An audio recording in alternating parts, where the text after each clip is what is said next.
Broadcaster Tom London, who was admitted to the hospital, alleges that he experienced neglect and unprofessional behavior from the staff, including doctors. The department spokesperson Mutalatale Mudiba says they are concerned about the allegations. There's no excuse about that, and I think it's part of the reason why, as a department, we have embarked on a campaign called the I Serve with a Smile campaign. The bigger issue that the public seems to be raising is the issue around the attitude and the patient experience of care. That yes, you have given me a Panado, but how did you give it to me? Are you giving it to me in a way that recognizes that I'm here as a patient to receive care, in a way that is dignified and so forth? So I think that is something that we obviously are concerned about. Given this outcry, it shows that we still have a long way to go insofar as entrenching this culture within the service. Police are investigating a case of culpable homicide following a multi-vehicle pile-up on the M1 freeway in Killarney, Johannesburg yesterday. The Johannesburg Metropolitan Police Department spokesperson, Xolani Fihla, says a man died on the scene while the driver of one of the vehicles and a pedestrian were seriously injured. Fihla says the incident involved 3 vehicles. A white Mahindra pickup which was travelling north in the right-hand lane when it collided with a pedestrian crossing the freeway. The vehicle then swerved to the right and collided with the white Suzuki Vitara. The Mahindra subsequently veered off the road, collided with the Armco barrier and landed on a white Toyota Hilux pickup travelling south in the right lane on the M1. And finally, the award-winning American actor James Earl Jones has died at the age of 93. He was best known for the voices of Star Wars villain Darth Vader and Mufasa in the Disney's Lion King. Jones' career spanning 6 decades started on Broadway, where he took theatre roles, including King Lear and Othello. The BBC's David Willis has more. This was a man who was renowned not only for his prodigious work ethic, scores of plays, 90 TV miniseries or films, and about 120 feature films, but he was renowned as well for his commanding presence. He was 6'2", weighed about 200 pounds, and as well as that voice, there was that incredibly powerful presence on the screen. Recapping the top story, the former Sports, Arts and Culture Minister Zizi Kodwa and the former executive at Enterprise Outsourcing Holdings, Jean McKay, are today expected to appear in the Palm Ridge Magistrates Court in eastern Johannesburg. For SAFM News, I am Anne Musa. SAFM, guiding you through the rush hour traffic.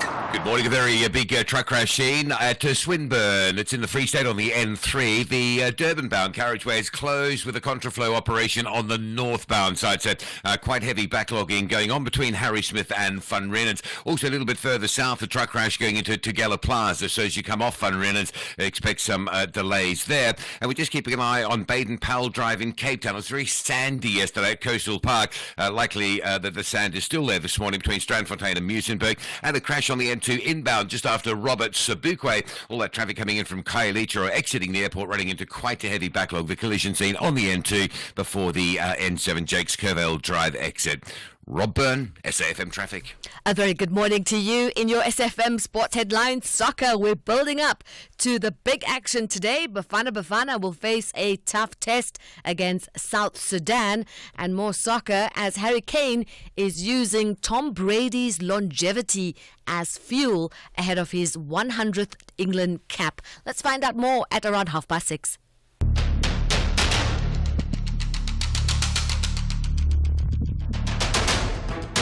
The Morning Brief with Thulasizwe Simelane. Weekdays, Monday to Friday, 6 to 9 a.m. The Morning Brief with Thulasizwe Simelane. Weekdays, Monday to Friday, 6 to 9 a.m. 7 minutes after 6. It's just gone 7 minutes after 6 on Tuesday, the 10th of September 2024. Good morning, South Africa. This is the Morning Brief. I'm Thulasizwe Simelane, here to deliver it to you. Let's get you armed with all the information, news and insights that you need as you start your day and face the world. Well, lots going on in the news agenda today, and Musa and the rest of the team, this ABC News team, will keep you updated throughout the day. Among the stories, of course, that happened over the last 24 hours has been that arrest of 4 people by the Johannesburg Metro Police Department, and it's along the same theme that we've been harping on for the past 2 weeks or so around the issue of extortion and the so-called construction mafias. And from the statement that the JMPD released, it would seem that this was related to alleged extortion at the construction site for a Total Energies garage in the Johannesburg CBD. Get this, the demand from what the JMPD tells us was allegedly, it is alleged that these suspects were demanding that the construction workers pay them 1,000 rand a day while the construction is on the go. You can only imagine how much that adds up to if it's 1,000 rand a day. And we don't have the details of was it 1,000 rand cumulatively, or was it 1,000 rand a day for each and every individual at that construction site. So that is one of the stories that developed overnight. But of course, the sad news coming out of that news bulletin with Ann Musa, right? James Earl Jones dying at the age of 93. I've got to pause here. I think this is quite a major loss. James Earl Jones was the voice, period. The voice, period. The voice of a generation. I'm battling to, even imagine what we will do without the voice of James Earl Jones. For me, I know that people are talking about Darth Vader and Mufasa and the likes. The one I remember, I think it was from the movie Mississippi Burning, if I'm not mistaken, where I think, in the setting of segregated southern United States, the setting, his character walks into a restaurant. And I do impressions, but let me see if I can do this one. Under pressure on live radio, where he sits at the table and he's asked to leave because, it's a segregated restaurant. And then he says, "May I have a ham sandwich and a lemonade?" And he's told that he must get out of there. And he says, "After I've had my ham sandwich and my lemonade." I think that is just so powerful, that voice. And of course, he was the voice of CNN. And we are told that will not change even after his death. So may his soul rest in peace. Still to come on the show in the next 3 hours, we'll have a strong focus on health today. We'll be discussing quite a number of developments that affect your health and livelihood. We'll be talking the Listeriosis court cases that are on the go. Pressure is mounting on Tiger Brands to compensate the families of victims of that Listeriosis outbreak that happened in 2017. So we will touch on that coming up within the next 3 hours. But we'll also talk a bit about the plight of whistleblowers. It has become something of a catchphrase, a buzzword, easy for politicians to mouth off. When you want to be popular, you just say, "We will ensure the protection of whistleblowers." That conversation has been on the go since, at least in its current iteration, since the days of the Zondo Commission. What in actual fact has happened by way of action to make the situation better for whistleblowers? Of course, we're having that conversation in light of the reports of Armand Swart, a man from Vereeniging who was shot at 23 times and he died, allegedly after he was mistook by hitmen, mistook for a whistleblower at the company where he worked. So we will have a conversation about that, and that's coming up within this hour. This is the Morning Brief on SAFM. I'm Thulasizwe Simelane. For credible and comprehensive coverage of South Africa's fast-moving mining industry and the people shaping it, click through to Creamer Media's Mining Weekly. From policy and innovation to market-moving trends, Creamer Media's Mining Weekly keeps your finger on the resources pulse. For even deeper insight, subscribe to our New Look weekly magazine, out every Friday, together with engineering news. Creamer Media's Mining Weekly. Current, credible, comprehensive. So why should I use We Buy Cars if I want to sell my vehicle? Because We Buy Cars buys cars. But will I get the right price? Of course. We Buy Cars buys thousands of vehicles and knows exactly what every vehicle is worth. Their buyers deliver exceptional service and pay you immediately. And how do I know what they'll pay for my vehicle? It's easy. Visit webuycars.co.za or use the We Buy Cars app. Follow the simple steps and voila, you'll know your car's value in no time. We Buy Cars. Quick, easy, the best. Stunts and Nigati have a secret plan to grab maximum points, but the Eagles refuse to travel back to West Africa empty-handed. The South confronts the West. This is the Total Energies AFCON 2025 qualifier. Witness the beauty of African football. Eswatini versus Mali on Tuesday, 10 September at 3 p.m. Live at your fingertips on SABC Plus and SABCSport.com. Brought to you by SABC Sport.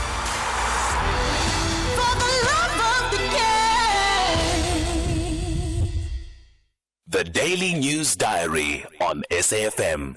Yeah, let's get you updated on that. Let's talk now to Ann Musa, who will be watching your news bulletins this morning and developments out of news.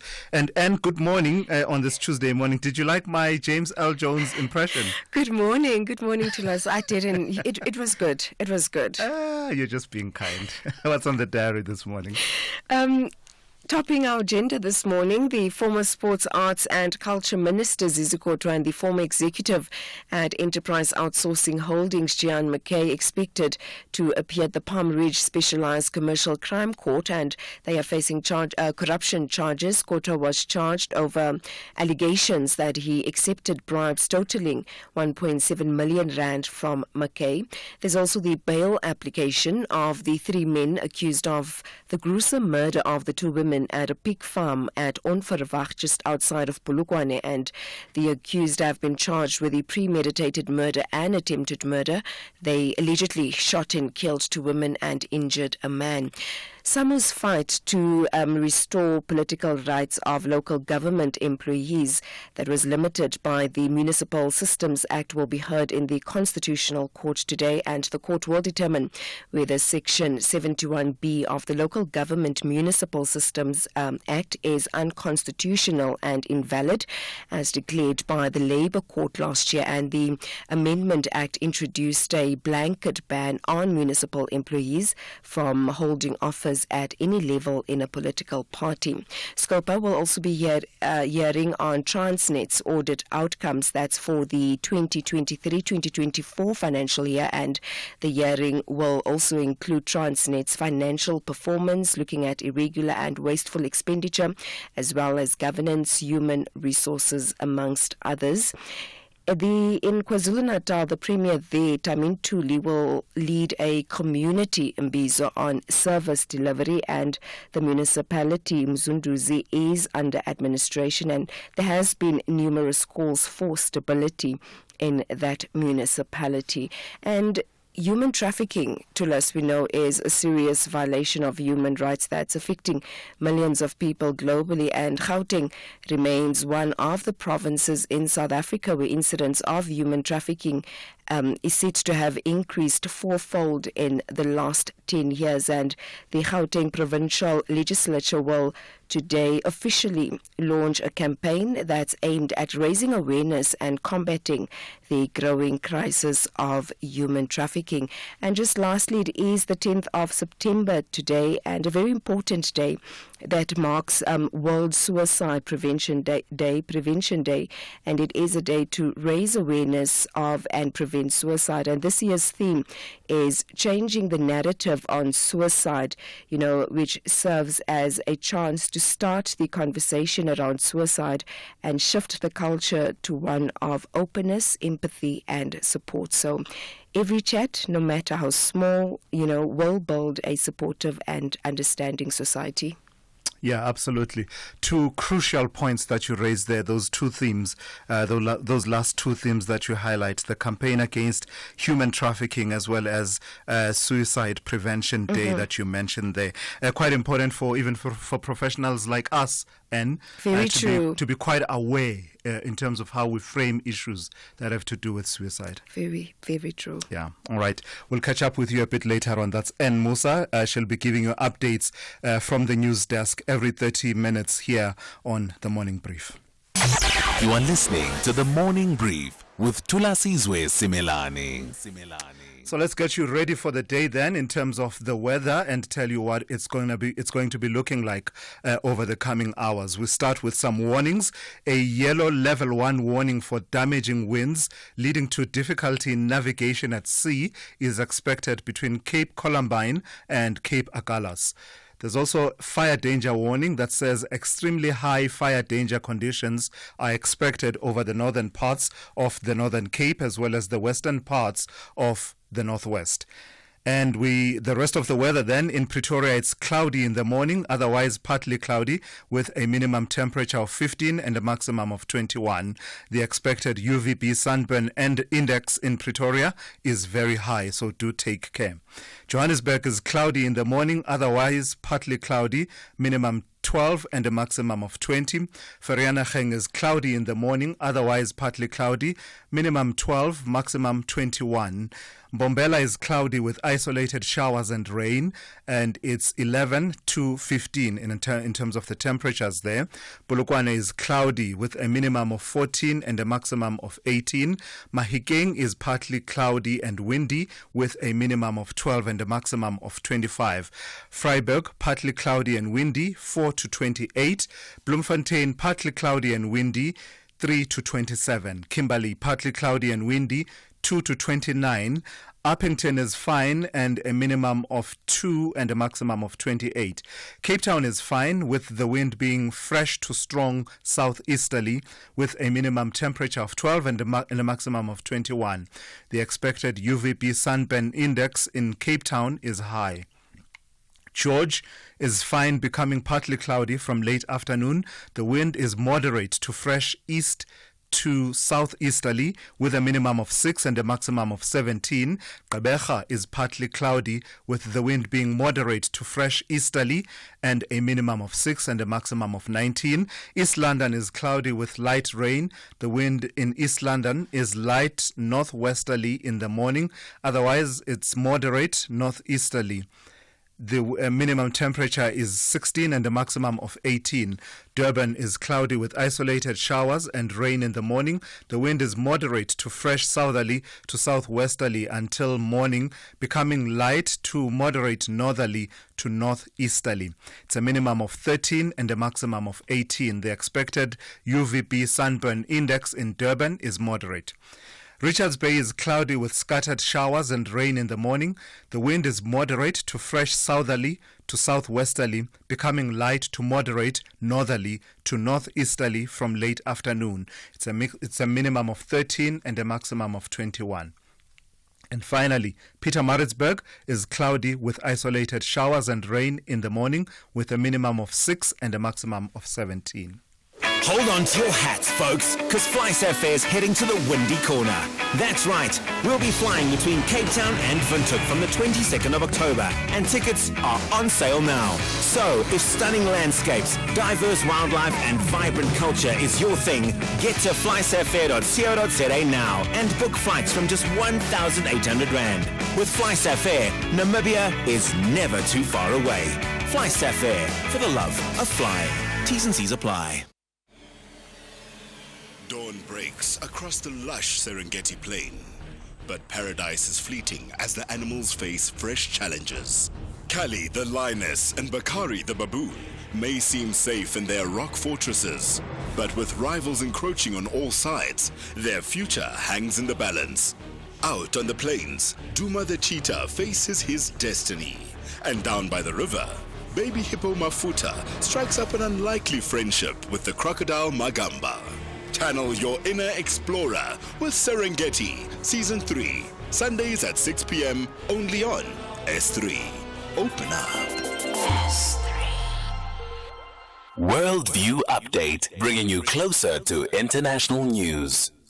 Yeah, for that we focus now on the Asian country of Vietnam, which has been left devastated after the super typhoon Yagi made landfall in the north of the country over the weekend, leaving at least 60 people dead and an astounding trail of destruction in its wake. accompanied by gusting winds of up to 203 kilometers per hour, floods and landslides. Yagi is Asia's most powerful storm so far this year. It has since weakened to a tropical depression, but concern remains that it will still cause further damage as it moves westwards. Phu Tho province in northern Vietnam appears to have borne the brunt of the superstorm, with several people still missing after a bridge over the Red River was swept away and several vehicles plunged into its muddy waters. Let's welcome now Professor Guy Midgley, who is a climate change researcher and acting director of the School for Climate Studies at the University of Stellenbosch. Good morning, Prof, and thank you for your time. It's described as a super typhoon. Is there a scientific reason, or is it a phrase that perhaps the media find handy to sort of give a sense of the scale of this storm? Thanks very much for having me. Well, it's not the first area of climate where people are reaching for new names for events. For example, in Australia, wildfire events have had to have a new category added with a new color to indicate extremely hot and damaging wildfire events. So starting to use phrases like super typhoons to describe these supercharged weather events is something that is happening in many areas of climate at the moment. Yeah. Unrelenting. But in terms of its predictability and seasonality, typhoons occur seasonally in those parts of Asia, but is this out of pattern? The magnitude of it and the trail of destruction that it has wrought. Yes, we are seeing this happening, particularly with cyclones and typhoons, hurricanes, which are fueled by hot ocean temperatures, because the surface temperatures of the ocean have been in a heat wave for a number of months, and these very hot waters really supercharged hurricanes, cyclones and typhoons. We in Africa have also been affected by such storms, and this is very clearly a fingerprint of human-caused climate change, where we are now starting to feel these effects. These are the very first effects. We've warmed the world by about 1.2 or 1.3 degrees, and these warnings were made in the 1980s that this sort of thing could start to happen.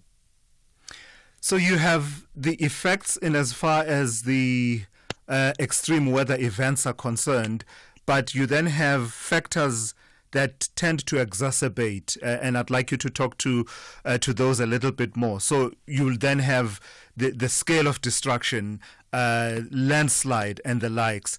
Do those also talk to a lack of balance in as far as sustainable development? That whole theme around sustainable development is concerned.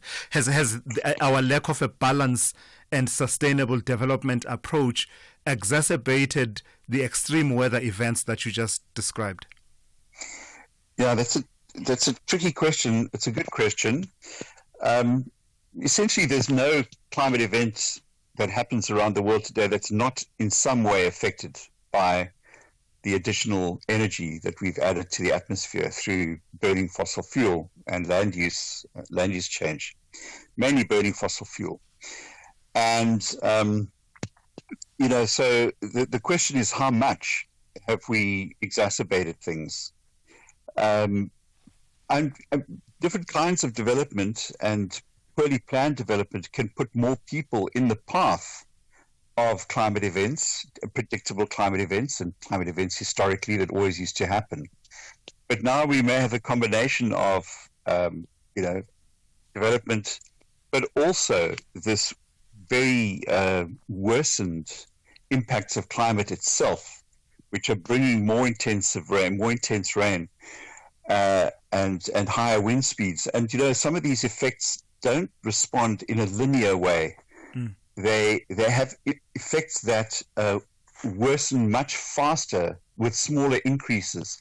So, for example, if wind speed exceeds certain levels, the effects on buildings rise with the square of the wind speed. In other words, it rises very fast with increases in wind speed. So you find these climate events, if they exceed certain thresholds, can have very, very bad effects very quickly. And it's because our development patterns, the way that we're building our roads, the way that we're building our buildings, our cities, are not planned for that. Yeah. So that's where we get big effects. Yeah, in fact, you preempt what I'd like you to weigh in on, the whole issue of building infrastructure that is climate resilient.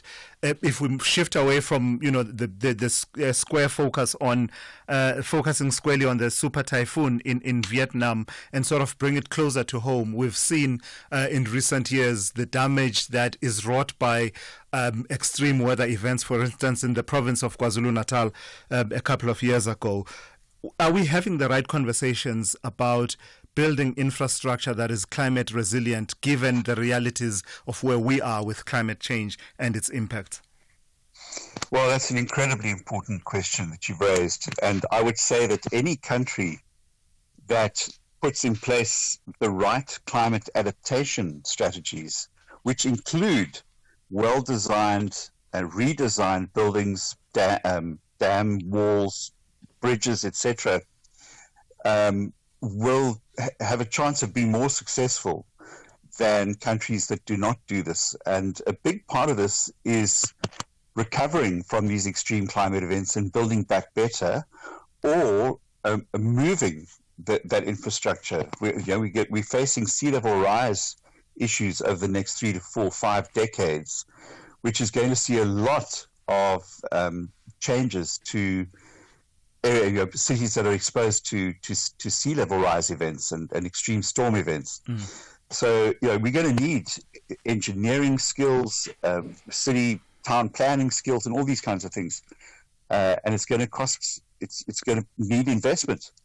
So we need to prepare for those things. I quite agree. I don't think we're having enough of those conversations yet. Yeah. All right. Thank you for that. That's Professor Guy Midgley, who is a climate change researcher and acting director of the School for Climate Studies at the University of Stellenbosch, with our international update there. And that brings us to 6:30 here on the Morning Brief. Time for a news headlines update with Ann Musa. Good morning. Thanks to us. In the headlines, the Land Bank says it has put measures in place to win back its good customers who left after it stopped lending due to defaulting on 40 billion rand debt in 2020. Yesterday, the bank announced it had reached a debt restructuring agreement with its lenders. The former Sports, Arts and Culture Minister, Zizi Kodwa, the former executive at Enterprise Outsourcing Holdings, Gian McKay, are today expected to appear in the Palm Ridge Magistrates Court in Eastern Johannesburg. The charges relate to Kodwa allegedly receiving more than 1.7 million rand in kickbacks in exchange for government tenders. And tributes are pouring in for the award-winning American actor James Earl Jones, who died at the age of 93. His deep voice became a key marker of his almost 70-year acting career. I'll have details on these and other stories at 7. SAFM, guiding you through the rush hour traffic. Good morning. Reminder, heavy traffic between Harry Smith and Van Riemen's on the N3 through the Free State. There's a truck crash at Swinburne. It has blocked the Durban-bound carriageway, and you've got a contraflow in operation with all traffic sharing the northbound side. So there is quite a bit of queuing pressure in that Swinburne area today. Breakdown on the N1 South at New Road coming through Midrand is being cleared, but it's left a backlog of traffic moving slowly on your way to Joburg, and the N1 North from Eldorado Park up through Devlin through the Dipcliffe interchange down to Uncle Charlie's is looking quite busy. Cape Town, very heavy on the N2 this morning with a crash before you get to the N7 Jake's Curville Drive exit. That's pushing traffic delays back towards the airport runway area, and Baden-Powell is being held up this morning by thick sand at Coastal Park. In fact, there's a couple of patches of sand on Baden-Powell, but the real problem spot there is Coastal Park between Stamfordine and Muizenberg, so factor in some queue times and just be very cautious and careful. Don't want to get yourself all bogged and trapped in that thick sand. Rob Byrne, SAFM Traffic. This is SAFM Sport with Zai Khan. Zai, good morning. Did you like my James L. Jones impression? I was going to say, you are such a brave man. Cloning James Earl Jones' voice. I mean, there we go. The silliness that happens at 6 a.m. Talk to me about Bafana Bafana. The hit is on, not just figuratively, but actually literally, in terms of the heat of what they need to do on the field of play, but actually literally. Yeah. Thulas, I mean, Sudan may be the underdogs, but in that 35 degrees Celsius heat, I get a feeling we might just get roasted, but let's hope not. Let's hope this artificial pitch that they're using won't create too much of trouble for Bafana Bafana. But they're going to be led by coach Hugo Bruges. He is urging caution though, and it will all happen in Juba. South Sudan, of course, they've had recent solid performances, including a draw against Togo, and they won't be an easy opposition. Bafana aims to recover from their 2-2 draw against Uganda, with Orlando Pirates, Sipo China likely replacing Amazulu's Veli Motwa in goal. Let's hear from coach Hugo Bruges. I think we will have a tough game. South Sudan in the last 3 games, Togo, Algeria and Congo. So we know it's an aggressive team, and I don't mean it negative. Very dedicated, also a synthetic pitch. It is not easy. So I expect a very difficult game tomorrow. Moving now to more soccer news, Senegal have recorded their first win at the 2025 Africa Cup of Nations qualifiers. They defeated the host Burundi 1-0 in Group L, a match played at the Bingu National Stadium in Lilongwe, Malawi. In the meantime, Cameroon captain Vincent Abubakar has joined the Turkish club Hatayspor after falling out of favour at league rivals Besiktas.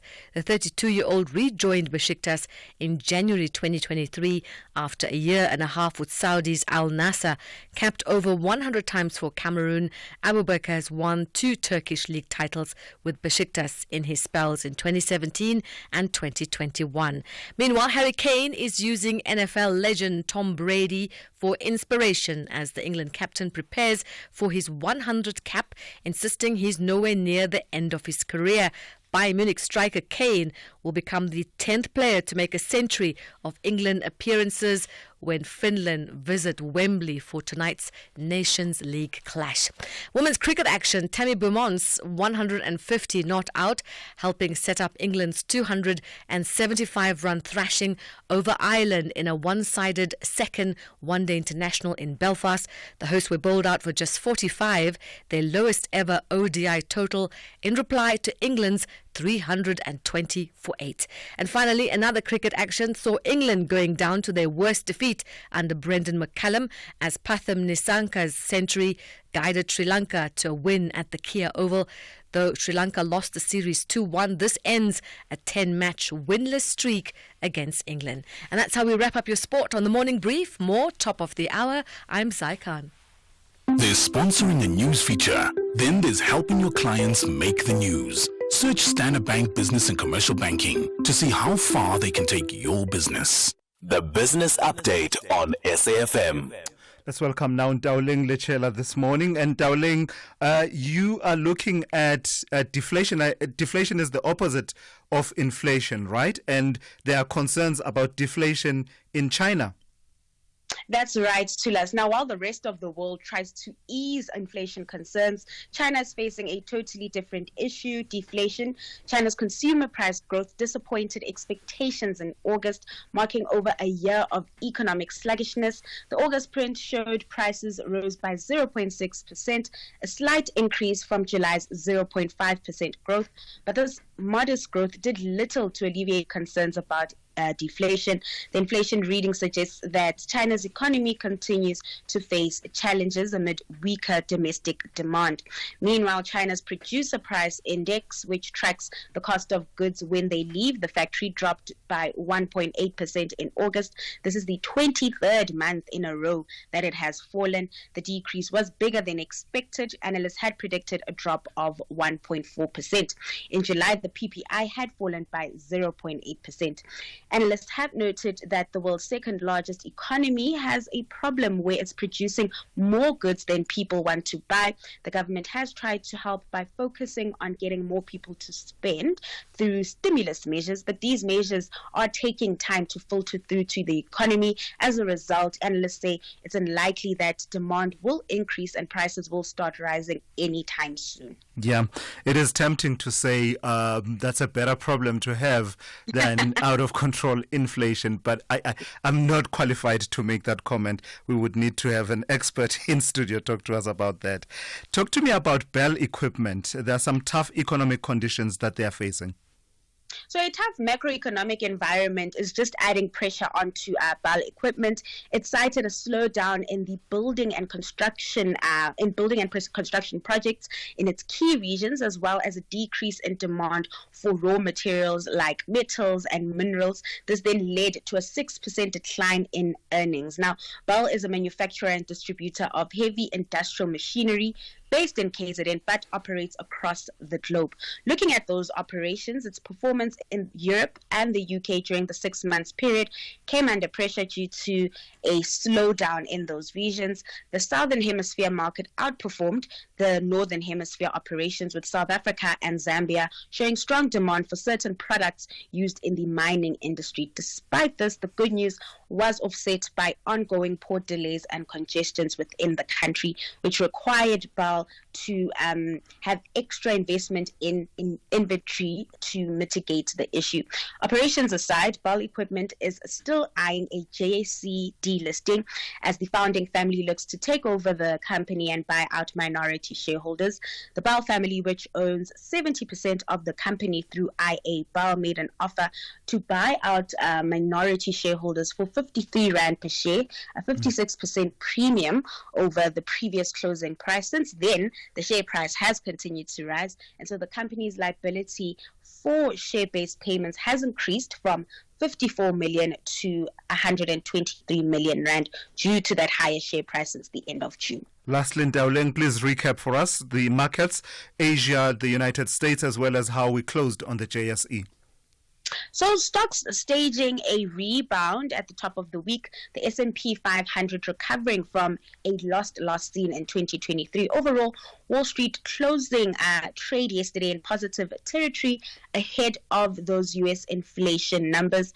Over in Asia, those stocks faring better than yesterday, but trading within tight ranges as traders awaited U.S. economic data due this week for clues on the size of the Fed's coming interest rate cut. Back at home, the JSE eking out gains, closing a tepid 0.09% higher, driven by a 0.6% rise in the financial 15. Not much action playing out in the currency markets. Another few days of caution ahead of those economic indicators. The rand, in the meantime, quite steady at 17.87 to the dollar. All right, thank you for that. That's Ndawuleng Lichela. She's got your updates in as far as the economy and business is concerned throughout the morning here on the Morning Brief. There's listening to the news. Then there's making the news. Grow your business into the next big thing with Standard Bank Business and Commercial Banking. When you choose Standard Bank Business and Commercial Banking, you get access to our trade solutions. Accessing our trade solutions means you get a dedicated trade team.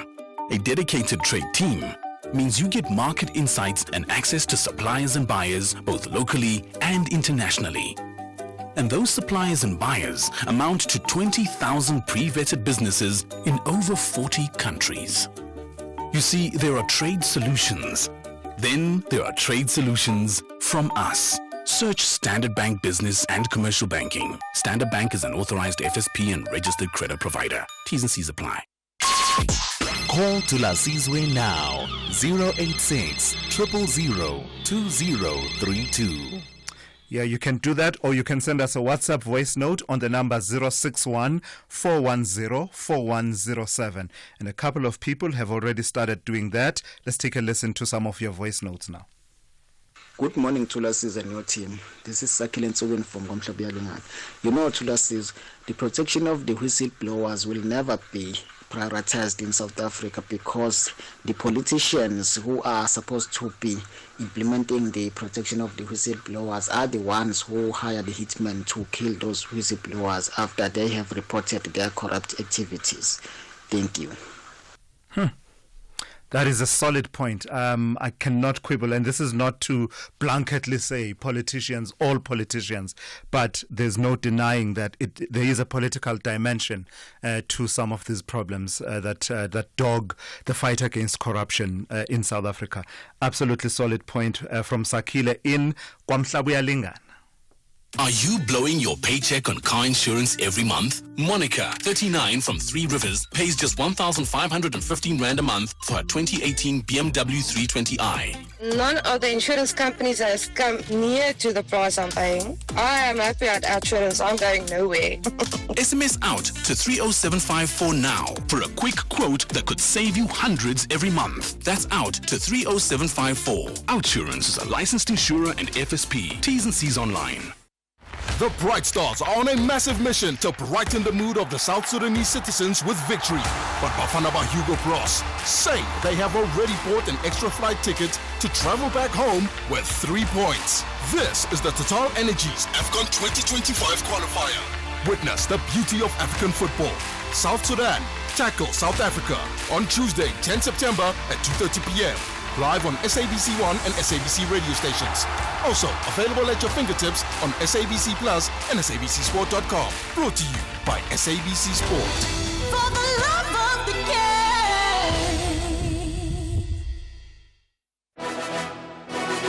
game. Weeknights on S3 are anything but ordinary. BBC Primetime brings you the best of British television from 9 p.m. till 11 p.m. Open your mind to Life on Death Row, Thursdays at 9 p.m. and Resistance in a Hostile Environment, a 3-part documentary showcasing turning points which would go on to define race relations in the UK for a generation. Thursdays at 10 p.m. Wind down your weeknights with The Outlaws, Fridays at 9 p.m. and explore the world's most dangerous roads at 10 p.m. Channel your best entertainment with BBC Primetime, only on S3. Open up. Mzansi, the Powerball jackpot cannot be missed this Tuesday with a huge 100 million rand estimated jackpot. Don't get left behind. Be in it to win by playing Powerball for an estimated 100 million rand jackpot today. Buy your tickets now in store on nationallottery.co.za, the mobile app, cell phone banking, or simply dial *120 *7529 hash for USSD. Panda, Pusha, Play. Players must be 18 years or older. Play responsibly. Ituba is the proud operator of the National Lottery. SAFM.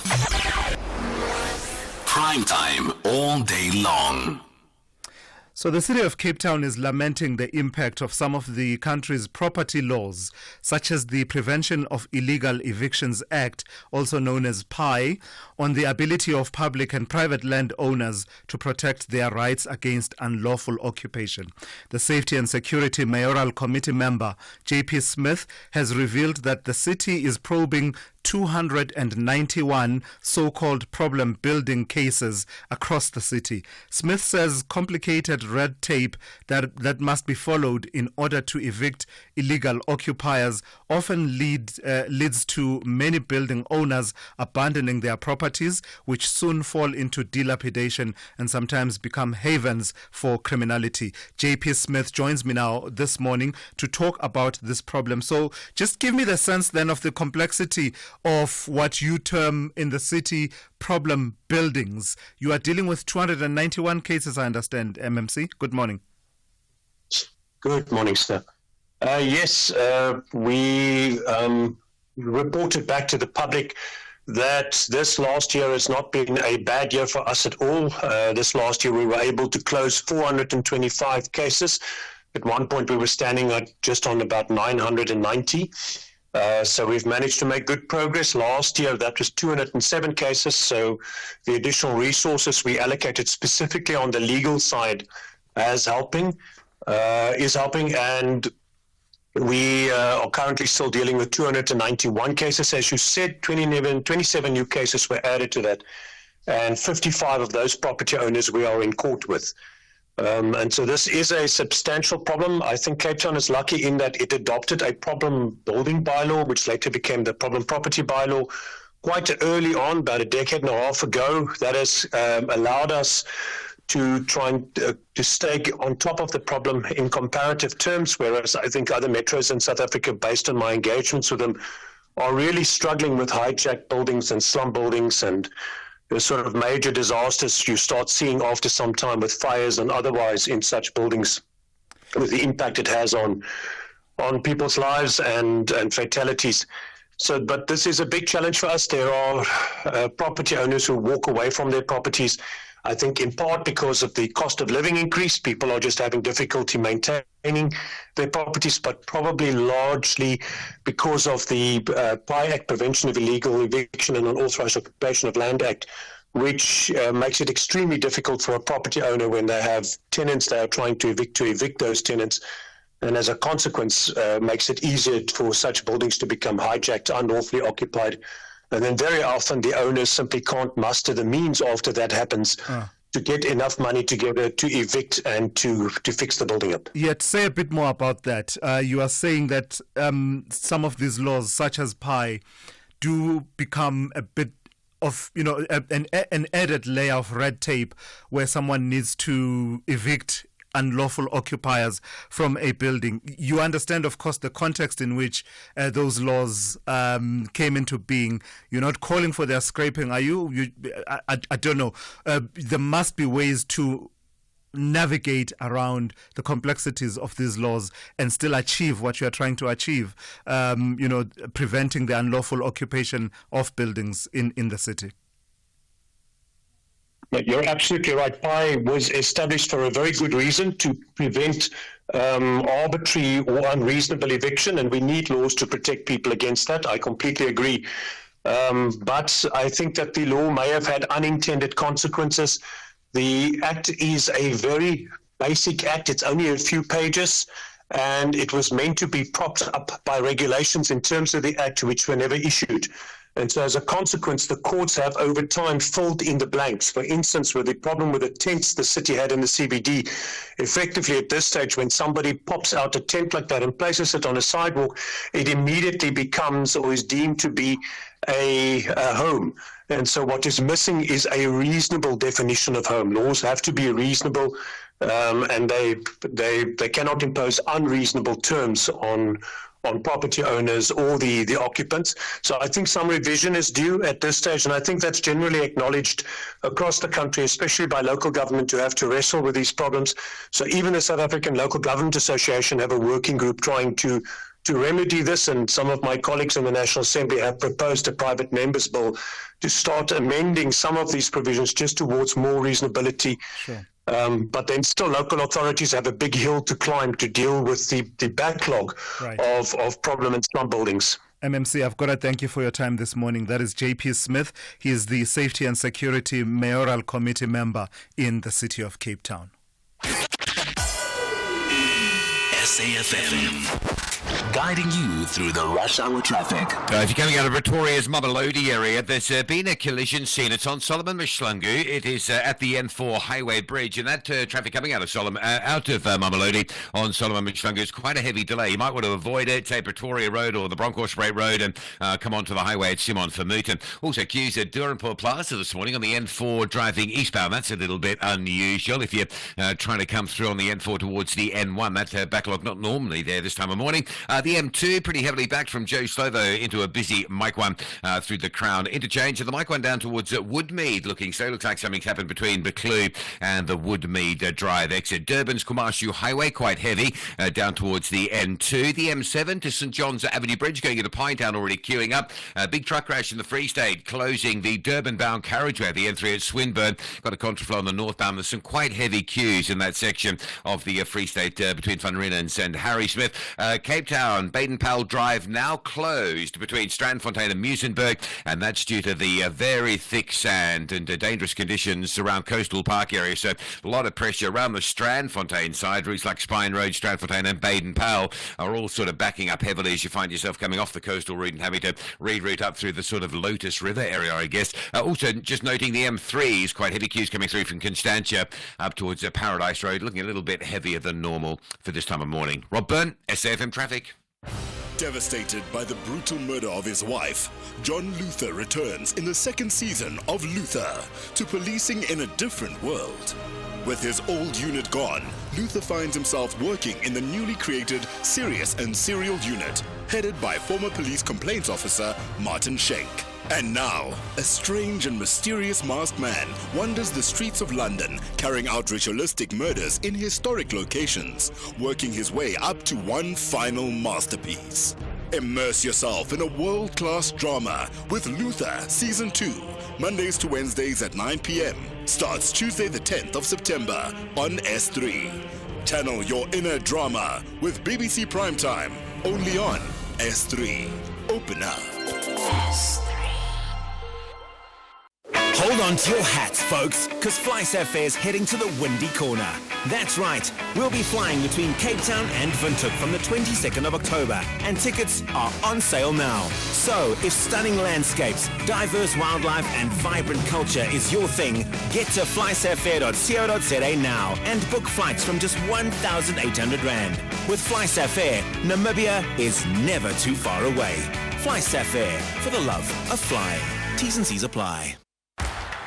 Stams and Nigati have a secret plan to grab maximum points, but the Eagles refuse to travel back to West Africa empty-handed. The South confronts the West. This is the Total Energies AFCON 2025 qualifier. Witness the beauty of African football. Eswatini versus Mali on Tuesday, 10 September at 3 p.m. Live at your fingertips on SABC Plus and SABCSport.com. Brought to you by SABC Sport.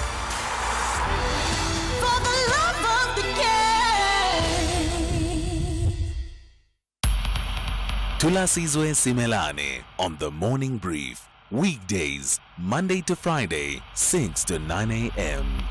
All right, let's focus on this story now. Remember the 2017 Listeriosis outbreak that left more than 200 people dead? Well, it was the world's biggest ever outbreak of the disease, we are told. Almost 7 years on, the wait for justice continues for victims and their families. The law firms Richard Spoor Inc. and LHI are now piling on the pressure on Tiger Brands to compensate the victims' families, saying the National Institute for Communicable Diseases provided conclusive proof that the company's subsidiary Enterprise Foods plant in Polokwane was the source of the ST6 variant of listeriosis. Richard Spoor joins me now, the attorney at the forefront of that effort, joins me now for that conversation. Richard, good morning and thank you for your time. So you and I know how long it takes for court cases to play themselves out to even get to trial stage, let alone judgment and order. Is this case, though, inordinately and unduly delayed in your view? It certainly has been. It is legitimate that there are disputes in matters. There can be contestation over the merits of the case. But in this matter, the case is overwhelming. Overwhelming to... the confidence that one can have in this case borders on certainty. It is clear from the work done by the NICD that Tiger Brands manufactured and distributed contaminated meat products that caused this outbreak and led to the deaths of hundreds of people and the crippling and maiming of hundreds more. It's clear. So, the question is, why should we be having an argument? Why should we drag out a matter for 6 years over the question of liability when that question is, as a matter of scientific fact, already resolved? So what does it seem to be stuck, Richard? From what you're saying the evidence is overwhelming, but is that view shared by your opponents representing Tiger Brands, for example? Well, Tiger Brands has not put any different position. So the evidence has been put before it. It's supported by leading scientists around the world. In our view, it's incontestable, and Tiger isn't contesting it. They're simply going through the motions of formal denials. So it's not a case of, well, you're wrong because of this, that, or the other reason. It's simply, well, we don't admit it. The case must continue. They delayed the matter for a period of about 2 years by filing subpoenas that the Supreme Court of Appeal labeled as a fishing exercise in a vain attempt, I don't know, either to delay or to in the vain hope that they might find something. They issued subpoenas against every food laboratory in the country and said, no, we cannot proceed until we've seen the results of all testing they did. They did this despite the fact that the NICD has already gone on record to say nobody else produced the type of bacteria, the very, very specific strain that is responsible for this outbreak. That took 2 years of delay, and right now the delays are dragging, are continuing, and we're really calling on Tiger to take moral, social responsibility for what they have done, largely because of the ongoing suffering of the victims, in particular the children who have got all kinds of neurological problems, who have special needs, who need treatment, who need counseling, who need educational support, and a whole range of other supports to cope with their disabilities. What, in your view, would taking that moral responsibility look like? Acknowledgement that they are responsible for this tragedy, and an apology, and a willingness then to engage in discussions on how we're going to compensate and give redress to the victims. And at what stage are you now in the pre-trial processes? We believe we're about a year away from a hearing on the merits. We do have some difficulties that are not of the NIC of Tiger's making. In particular, we're struggling with getting the full levels of support we need from the NICD, in particular, to get them to make their experts available to testify in the hearing. That is quite strange, is it not? An institution like the NICD, you would think they would avail themselves on a case that was of public interest, such as this one. Yes, we had assurances from the current Minister of Health, I think it's still Erin Motsoaledi, that we would have their full support. We've had it in the past, but we seem to have run into a bit of a deadlock at the moment, where their attorneys are saying, look, we're not prepared to testify as experts because it impacts on our impartiality. Sure. Which is a profound misunderstanding. All right, Richard, I've got to thank you for your time. That's Richard Spoor, the attorney from the director of Richard Spoor Incorporated, at the forefront of the Listeriosis litigation that is getting underway. And that brings us to 7 a.m., time for a news update with N. Musa.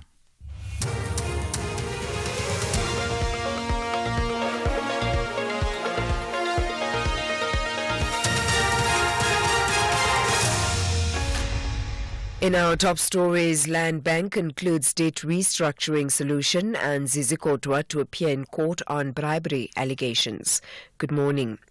The Land Bank says it has put measures in place to win back its good customers who left after it stopped lending due to defaulting on 40 billion rand debt in 2020. Yesterday, the bank announced it had reached a debt restructuring agreement with its lenders. It will take effect on Monday next week. However, the bank's CEO, Themba Rugotso, says the high number of insecure loans is a serious concern. Have reached an agreement with our lenders. We have been operating in default. So with this debt restructure, it means we will, of course, get out of the default. Of course, when we are in default, there were a lot of controls, there were a lot of restrictions in what we are allowed to do. Now that we have reached an agreement with our lenders, it means the Land Bank will now start to operate as a normal financial institutions. There were a lot of penalties that were charged to the land bank, which actually meant that our cost of funding was quite high.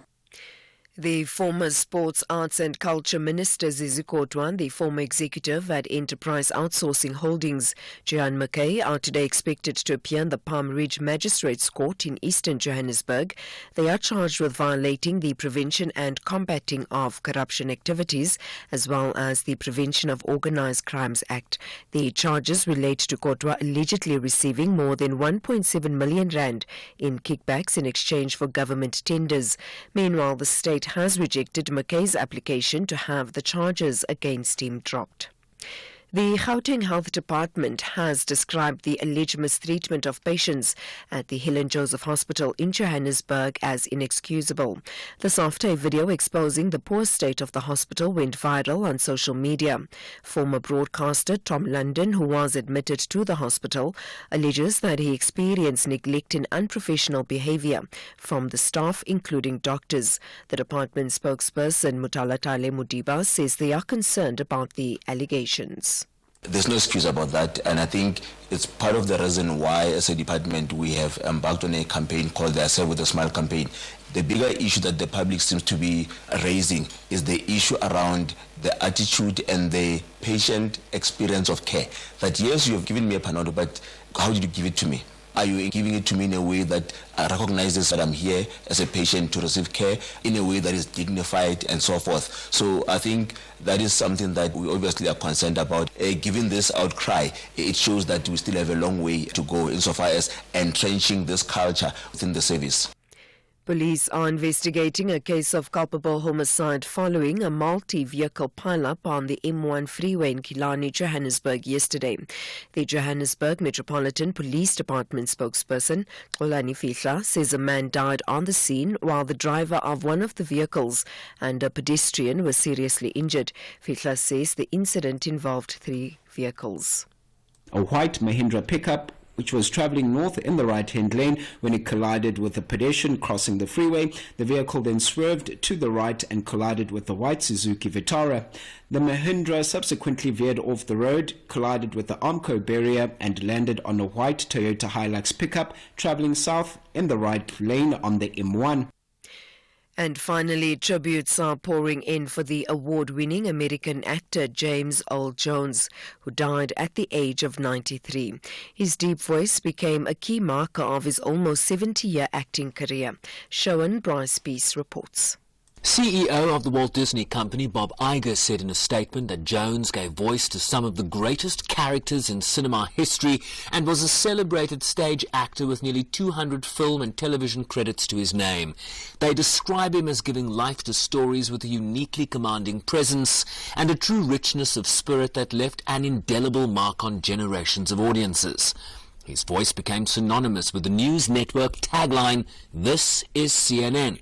He also played backcountry Zulu preacher Reverend Stephen Kamalo in Darrell Rourke's 1995 adaptation of Cry the Beloved Country. James Earl Jones died at his home in upstate New York. He was 93. Recapping the top story, the Land Bank says it has put measures in place to win back its good customers who left after it stopped lending due to defaulting on 40 billion rand debt in 2020. Yesterday, the bank announced it had reached a debt restructuring agreement with its lenders. For SFM News, I am Ann Musa. SAFM, guiding you through the rush hour traffic. Bit of crash coming in from Protea Glen. It's on the N12, just past the Protea Glen exit, up to the first Lenasia off-ramp. So there's quite a bit of traffic moving towards Joburg at that scene. Solomon Mshlagu leaving Mamelodi in Pretoria. Crash involving a pedestrian on the N4 highway bridge. The run out of Mamelodi is quite slow. And we're just getting this in a vehicle on fire. Eskiel and Pathleli drive towards Marabastad. So, yeah, there it is, little vehicle with its bonnet well on fire. If you're coming into Pretoria, just expect some additional delays there. The N3, Harry Schmidt to Funrena. Shannon's now closed for truck rush recovery at Swinburne. That just means the big backlogs of traffic in that area are continuing to just get worse, maybe delay travel into the area. And Cape Town, if you're just joining us, Baden-Powell Drive is closed. Strandfontein through to Muizenberg due to thick sand on the carriageways. Put a lot of pressure on Baden-Powell coming into Strandfontein and local routes in that Strandfontein area as you meet these sort of diverting pressures into the sort of normal rush hour volumes through that busy area. Rob Byrne, SAFM Traffic. A very good morning to you. In your SFM Sports headlines, it's cricket. The Proteas coach Rob Walter has selected a fresh group of talent, and that's for the Afghanistan and Ireland series. And boxing is to make use of artificial intelligence to make scoring systems transparent. Details around 7:30.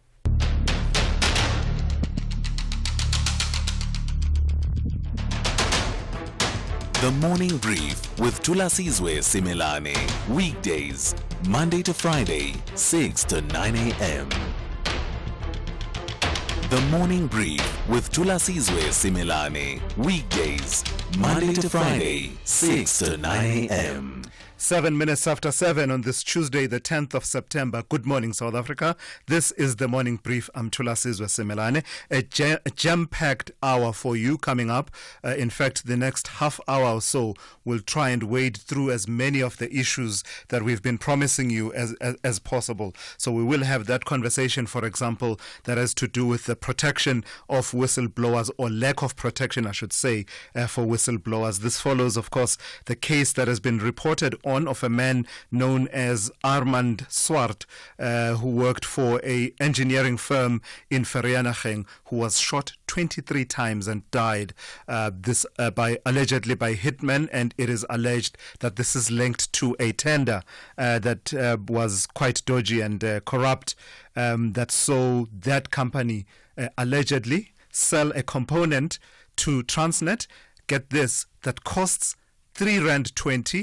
R3.20 being sold to Transnet at R152 per unit. That's inflation of over 4,500 rand, the estimates tell us. So that conversation coming up within the next half hour. We'll also tell you a bit about the environment, right? We focus a bit on the environment, particularly in Gauteng. If you're living in Gauteng, and you are concerned about the quality of the air that you are breathing, it seems you may have reason for that concern. We will touch on the National Air Quality Report and what it reveals about the quality of air that Gauteng residents breathe, in comparison, of course, with provinces such as Mpumalanga, where many of Eskom's coal-fired power stations are concentrated. This is the Morning Brief on SAFM. Dawn breaks across the lush Serengeti plain. But paradise is fleeting as the animals face fresh challenges. Kali the lioness and Bakari the baboon may seem safe in their rock fortresses, but with rivals encroaching on all sides, their future hangs in the balance. Out on the plains, Duma the cheetah faces his destiny. And down by the river, baby hippo Mafuta strikes up an unlikely friendship with the crocodile Magamba. Channel your inner explorer with Serengeti Season 3, Sundays at 6 p.m. only on S3. Open up. S3. At Specsavers, we're committed to offering affordable and professional eye care. That's why we're offering 1,500 Rand worth of savings with our winter promotion. Get a free frame up to the value of 1,500 Rand, or use the 1,500 Rand on one of our leading lens enhancements. To qualify, simply purchase a comprehensive eye examination and prescription frame and lenses. Book online or call your nearest store today. Specsavers, for affordable eye care and a whole lot more. T's and C's apply. The breakers of the barriers have demonstrated that bravery, courage, and excellence often exceed any boundaries and limits. This exhilarating moment is the 19th edition to celebrate and honor the tangible impact of women in sport. Experience the Momentum G-Sport Awards 2024 on Thursday, 12 September at 6:30 p.m. Live on SABC Sport on DTT Channel 4 and reports on SABC radio stations. Also available at your fingertips on SABC Plus and SABCSport.com. Proudly brought to you by SABC Sport. For the love of the game. Thulasizwe Simelane on SAFM. News coming out of the National Legislature now, and the reintroduction of the Tobacco Products and Electronic Delivery Systems Control Bill in Parliament has ignited a spirited debate.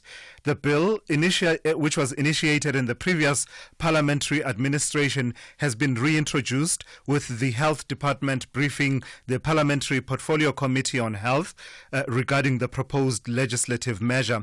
It would introduce more stringent regulations on the use, marketing and trade in tobacco and related products such as vapes and e-cigarettes. But industry bodies and others are concerned, particularly about the issue of consultation in the development of the bill. And the Deputy Health Minister, Joe Phaahla, joins me now. Deputy Minister, good morning. Thank you for your time. Before we get into the concerns of industry and other activists around this bill, just give us an outline of, when we say stringent measures for the control of marketing and trade of tobacco and use of tobacco and related products such as vapes and e-cigarettes, what exactly do we mean? What would be different once this bill is enacted? Well, thank you very much, Thulasizwe. Good morning to the listeners of SAFM. We know that at the current moment, what is operational is the Tobacco Products Control Act, which was introduced in the 80s. About 3 more amendments, including the most, quite an improved enforcement of protection of non-smokers after the democratic era, which resulted in restriction of smoking in public areas. Which left the door, for instance, in terms of indoor public spaces, like restaurants, in the hotels, in airports, where you could still, at the current moment under this act, you can still have a smoking area. Now, amongst others, in terms of indoor public areas, in terms of cigarettes, smoking, this bill now proposes a total ban on indoor public areas, 100% non-smoking. But also, it also extends to outdoor public areas, to say that also in outdoor public areas there must also be protection. If it's a public area, there must be no smoking. But also in terms of display, that cigarettes and other tobacco products, currently, even though advertising is not allowed, but in the shops and whatever outlets, you have, quite often in the front areas where people are paying, you can see the display of different products. So that also goes away. But also in terms of what is called plain packaging, that there should be just, if it's white, if we say white, all cigarette packets should just be white, except also a vivid display of the harmful effects, including very colorful, indications of the damage to the lungs, the cancer, and all that. I think I've seen that before. I think in Australia they have that, Deputy Minister. Yeah. You will of course have heard the cries that this is quite draconian. Particularly where it is said that it is coupled with fines of up to 3 months, fines or imprisonment of up to 3 months for some of the violations. What will you say to people who are saying this is not informed by a public health concern, because you already have stringent controls about where people can smoke, but this is concerned more, this is informed by a government that is being paternalistic and basically, trying to impose your own moral choices on free-thinking citizens? Well, totally no. I mean, we have seen the kind of, the numbers don't lie. There was quite a good progress in terms of reducing introduction of new smokers and also those who have quitted after the 1999 amended Act.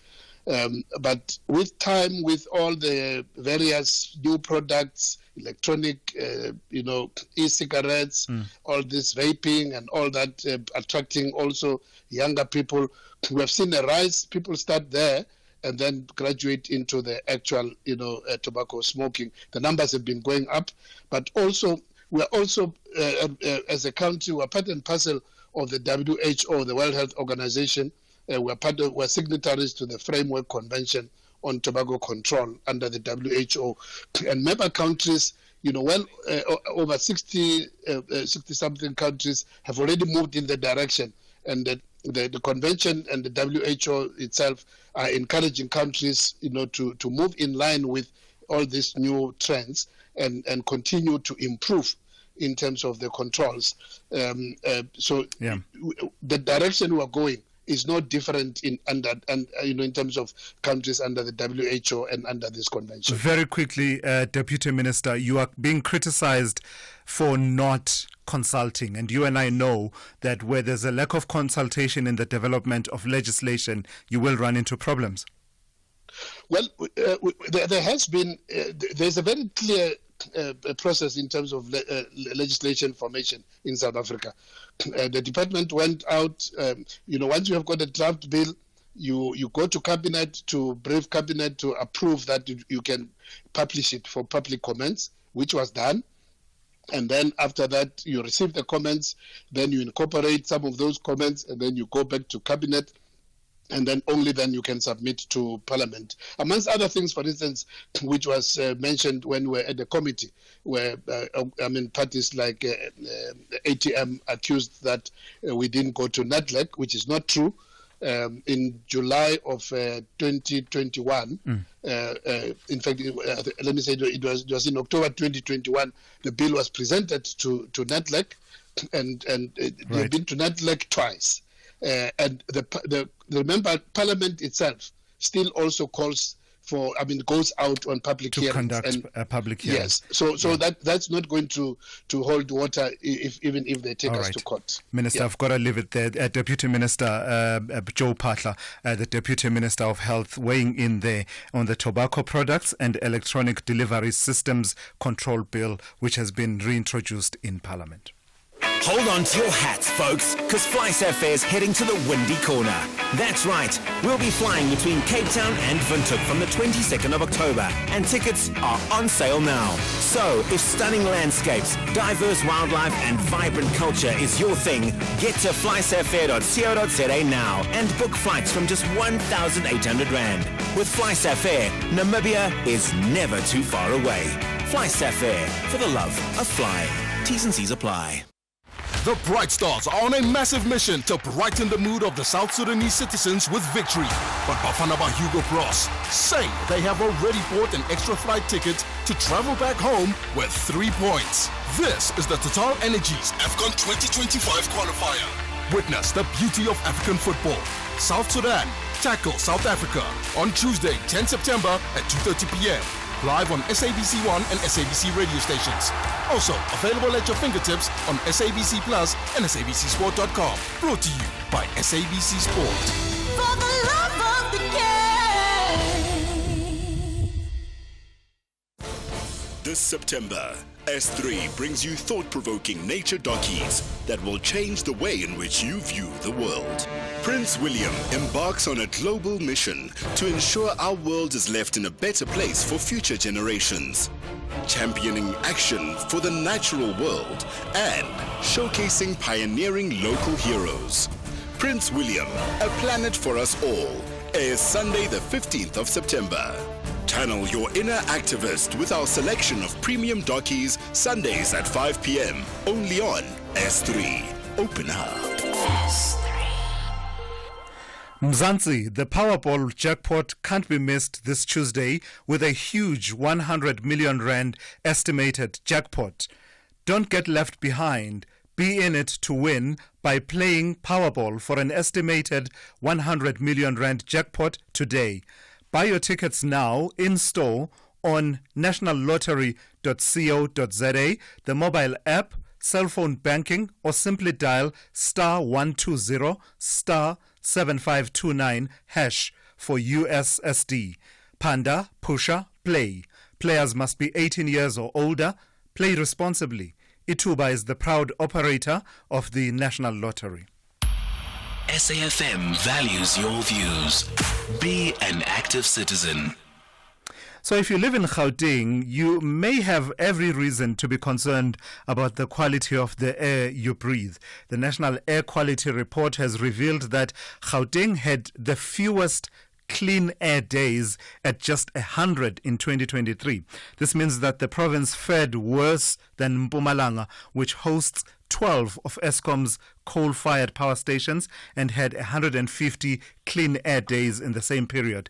Let's make sense of the study, and Professor Roelof Burger joins me now. He is Professor of Environmental Sciences and Management at the Northwest University, but also a former president of the National Association for Clean Air. Prof, good morning and thank you for your time.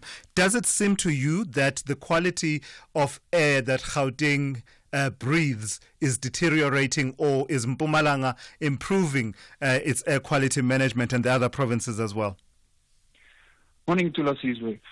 This analysis is more a function of where are we looking, right? So we have a lot more people living in Gauteng, so we have a lot more monitoring sites, and those monitoring sites are predominantly placed in the communities where people live. And in that context, it is one of the most important areas that we should focusing on. But it's not really sensible to say that air quality is better in Gauteng than in the Highveld. One thing that we found in previous studies is if you look at ambient monitoring sites close to industries, they will not be as severe as those inside, especially dense low-income settlements.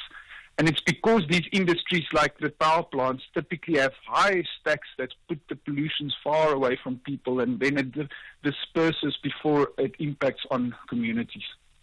So when we talk about Gauteng having had the fewest clean air days, what defines a clean air day? What needs to be absent from the air quality in terms of its chemical composition and the likes for it to be considered a clean air day? Well, government has established air quality standards for different pollutants, and then they measure the ambient air quality against these standards, and if it's fairly well defined below these ambient air quality standards, then they would say this is a clean air day. The pollutant of most concern is particulate matter. It's the one that has the biggest impact on health. What do we mean by particulate matter? This would be smoke and dust and these particles in the air. Its sources could be from something like windblown dust, but also from fires. Think about people burning waste, people using solid fuels in their homes, and then also from industries.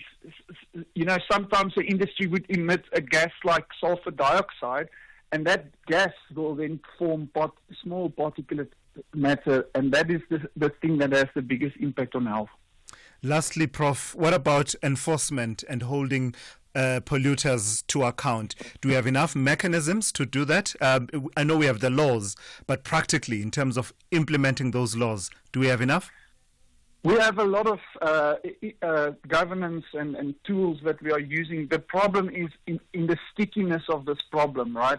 And this problem that you're highlighting, the fact that it's in communities, shows us that they are where we find these non-industrial emissions from multiple sources, linking to things like service delivery, waste delivery, housing, roads, traffic. All of these things play together, making this an extremely difficult problem to tackle. All right, I've got to thank you for your time. Professor Roelof Burger there, joining in this conversation about the air quality in areas such as Gauteng. You are listening to the Morning Brief with Thulasizwe Simelane.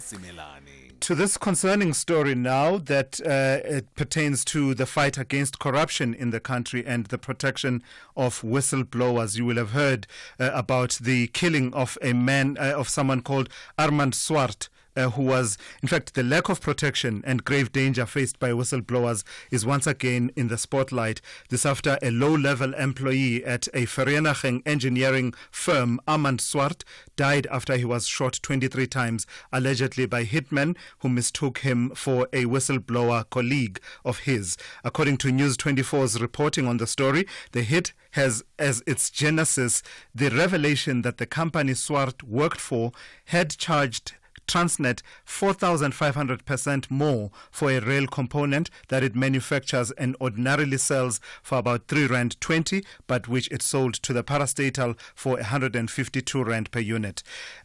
Social activist and social commentator and activist Ali Gule joins me now for that conversation. Ali, good morning. Thank you for your time. What does this case reveal about the state of the fight against corruption and particularly the role of whistleblowers and all the promises that we've been hearing about protecting whistleblowers?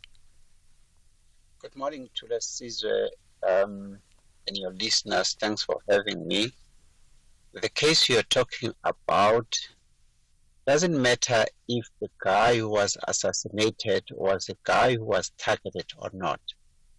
Often we talk about whistleblowers as pawns or commodities.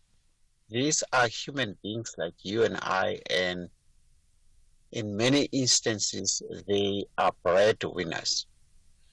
The killing, the persecution, the threats against whistleblowers continues unabated, and we're trying our best for the promotion and protection of whistleblowers.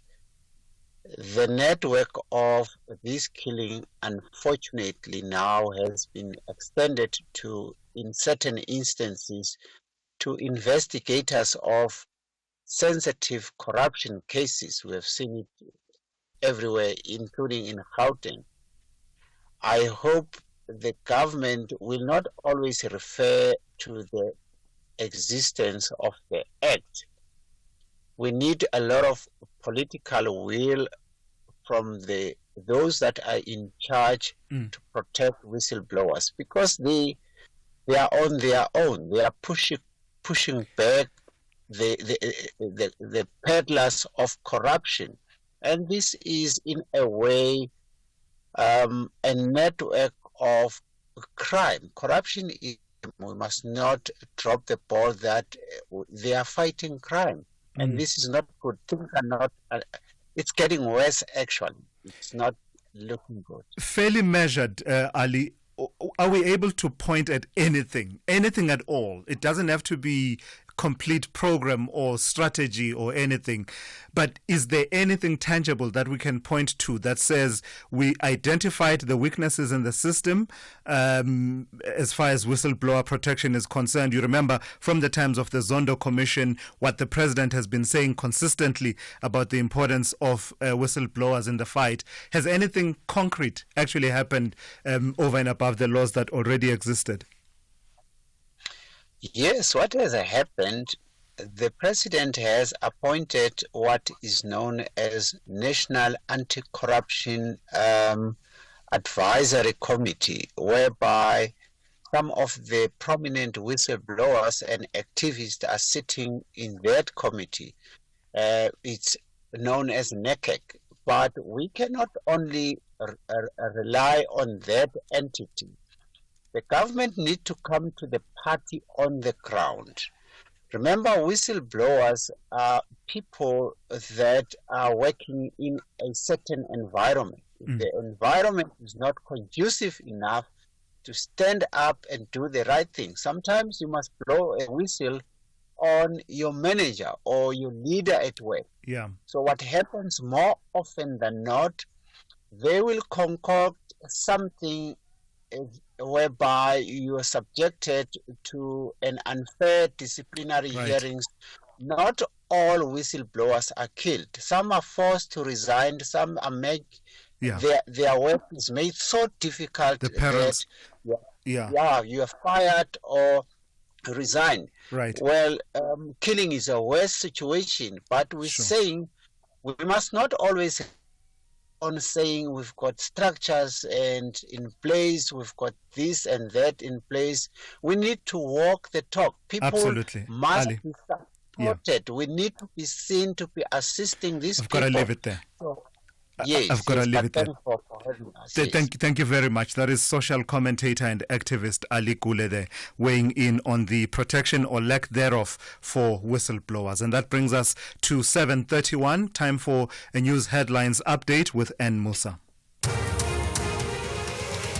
Good morning. Thanks to us. In the headlines, the 3 men accused of the murder of 2 women and throwing their bodies in a pigsty on a farm in Onverwacht outside Polokwane will today apply for bail in the Mankweng Magistrates Court.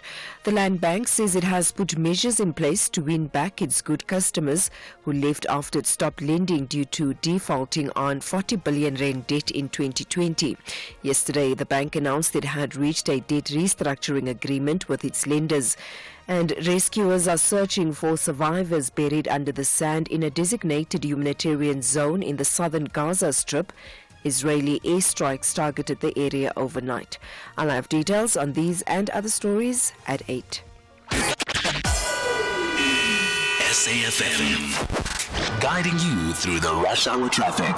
Traffic to Pretoria this morning, a vehicle burning on Eskia and Patlele just down around the approach to Marabastad, so it's quite heavily backed from the Mopari Highway, Moot Street, Vanderhof trying to get in, Flower Street trying to get into Eskia, it's all heavy. That's a problem there just by Starts Artillery, so it's been coming in from the north today. Pedestrian crash, Solomon Mshlungu at the N4, that's now heavy both ways going in and out of Mamelodi.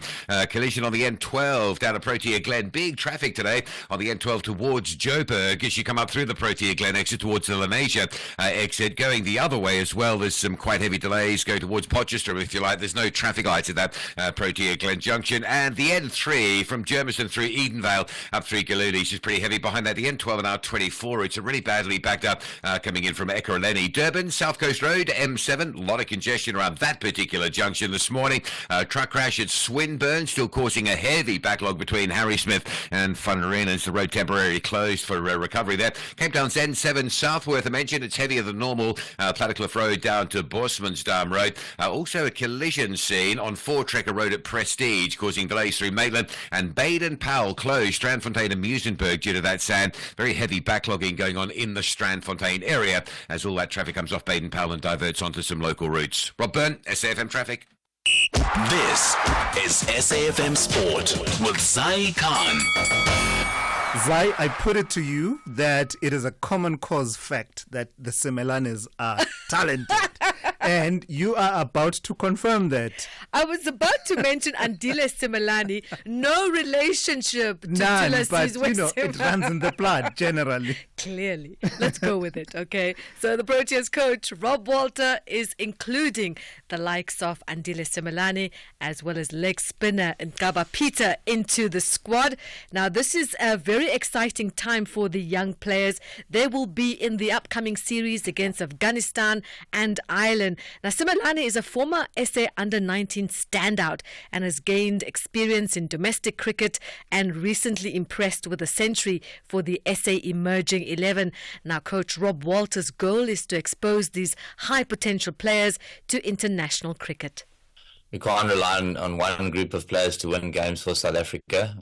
And so the players that you see in the squad are either high potential players that we believe can make big contributions for South Africa moving forward, or the next best players in the country. So the only way to figure out is if they're good enough is to expose them to good international competition. So yeah, we're broadening our base of players. We don't want to spread the net too wide, but we do want to make sure that we've got a bigger group of players that can win games for South Africa. Soccer News, Bafana coach Hugo Bruce says he expects a difficult match against a strong opponent when they take on South Sudan in a Group K 2025 Africa Cup of Nations qualifier at the Juba Stadium this afternoon. Kickoff 3 p.m. live on SABC 1. The stadium that South Africa will play in has only recently been refurbished and reopened, but in a matter of months seen plenty of action. I think we will have a tough game tomorrow. So South Sudan in the last 3 games, Togo, Algeria and Congo. So we know it's an aggressive team, and I don't mean it negative. Very dedicated. Also a synthetic pitch. It is not easy. So, I expect a very difficult game tomorrow. Soccer news elsewhere. Manchester United have agreed a partnership with local authorities to investigate how plans to rebuild or replace Old Trafford would impact the area around the club's iconic stadium.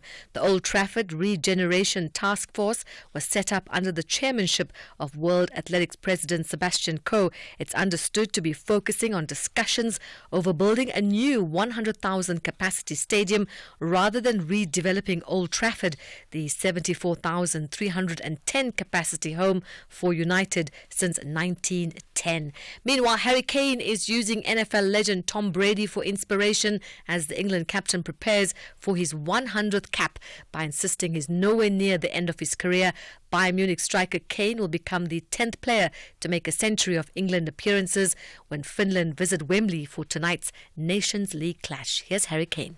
I think it shows great consistency over a long period of time. I think when you look at some of the other players who have achieved it, some of our greatest ever players. So something I'm really excited for. I have my family there to, enjoy the moment as well. And I think for sure a moment when I'm retired that I'll probably look back on with immense pride. But I'm excited. I'm excited for the game. I'm excited to be back at Wembley.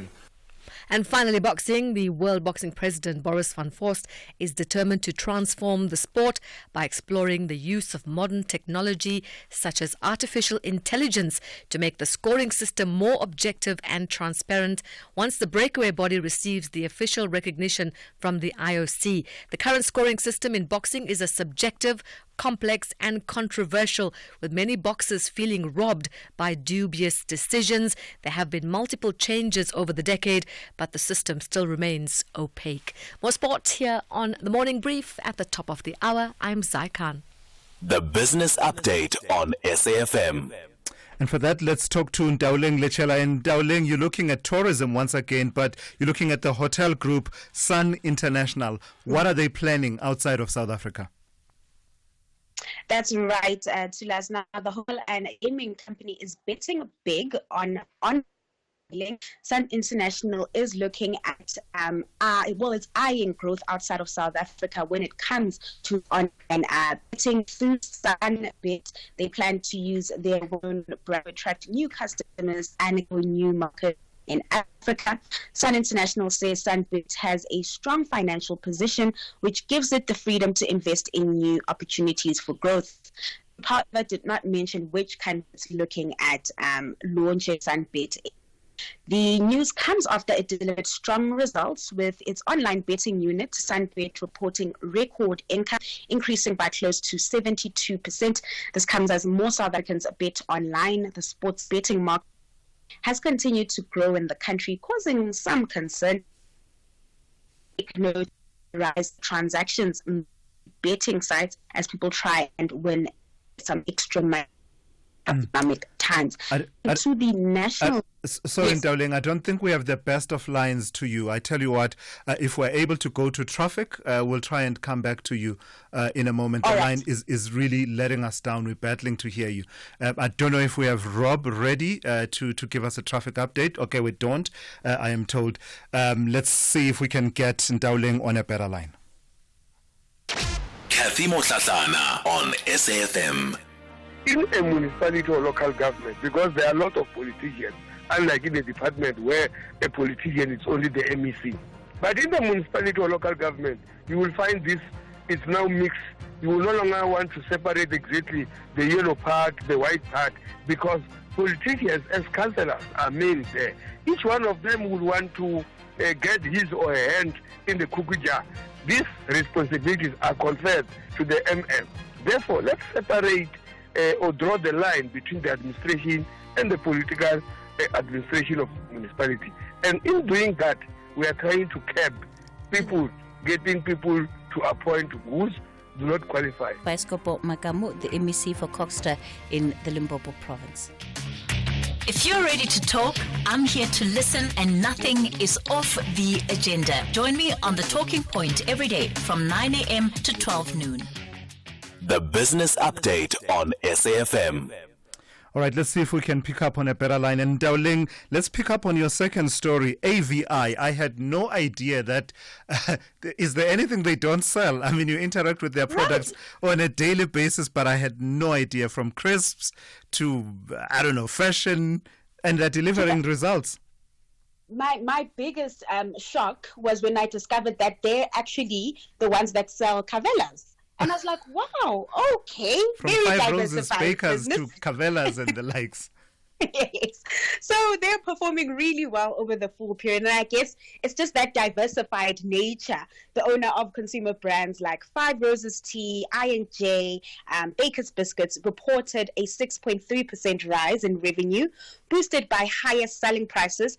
This further translated to double-digit earnings growth, with profits jumping 22%. Now, zooming in on those different divisions, Entice delivered strong growth driven by higher prices, increased sales, and improved operations, with Creamer performing particularly well due to investments. But Snacks Works' growth slowed. That's the division that houses the likes of Baker's Biscuits. There, the growth slowed, although margins were maintained through efficient factories and sales strategies. Fishing revenues, in the meantime, improved due to better cashes, a weaker rand, and higher prices.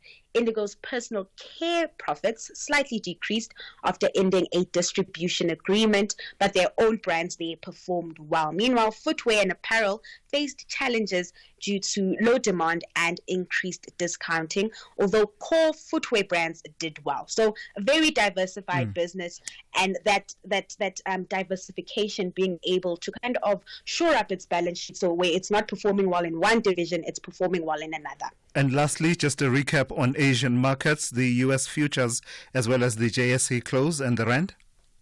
So Asian stocks inched slightly higher but struggled to sustain an upbeat rally as concerns about a weakening Chinese economy continued to dampen the market. China's Shanghai index, the only one in the red there, losing 0.09%, while its peers, the Japanese Nikkei and Hong Kong's Hang Seng, both gaining just over 0.5%.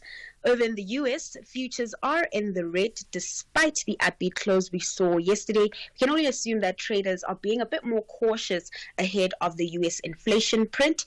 Here at home, trading was slightly mixed as sentiment remains uncertain. The all share up a tepid 0.09%, boosted by the financial 15 gaining 0.6%. Currency markets in the meantime still steady. The rand trading in tight range, slightly stronger though, at 17.84 against the greenback from about 17.87 about an hour ago. All right, let's leave it there. That's Ndawleng Lechela. She'll have one more update for you before the JSE opens, and that will be coming up after 8:30 here on the Morning Brief. Africa Update on SAFM. For that, let's go to Advocate Sipho Mantula. And Raz, good morning. We start with a bit of bad news coming out of a country that has been considered for decades to be the model of stability on the African continent, Tanzania. Refreshing morning, Thulasizwe, to the listeners, Jumbo Africa. Indeed, we look at Tanzania, that one of the opposition members, Kibawo Mohammed Ali, has been killed in the sense that he was traveling from Dar es Salaam to Tanga, and he was abducted, allegedly, to us.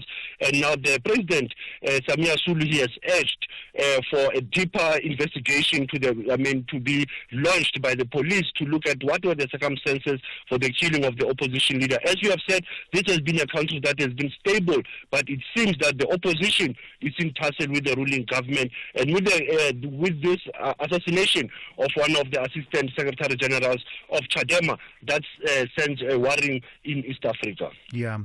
And over to Algeria, a story we've been tracking for a couple of days now, Sipho. And I see that you don't often hear the winner criticizing the results, but that's exactly what's happening there. Absolutely. We saw the incumbent joining the two opposition, criticizing the outcome. But also I think we are in that stage too, last. Whenever you have outcome of the results, you are into a legal dispute, whether people will have a legal challenge or there will be a delay for the final certification of the election results. The issues it is around the numbers. It seems that the tallying by the Electoral Commission has been found wanting. If you look at the voter turnout yesterday, you remember spoke about 48 to 50%. But it seems that there were other challenges that were being queried by the opposition and the President-elect Tebon. So this raises questions around what will happen now. Are we waiting for the electoral dispute resolution to kick in, or what will be the final outcome coming from the courts? And in Kenya, it seems the protests that took place a couple of months ago are sort of bearing fruit, in the sense of the government is now saying, to the public, speak, we are listening. That's quite true. That's coming from the finance minister, who was coming from the position appointed by William Ruto, John Mbadi, who says that he will be putting a new legislation to boost the revenue and tackle other challenges facing Kenya. He's giving the Kenyans until the 20th of September to submit their views or opinions.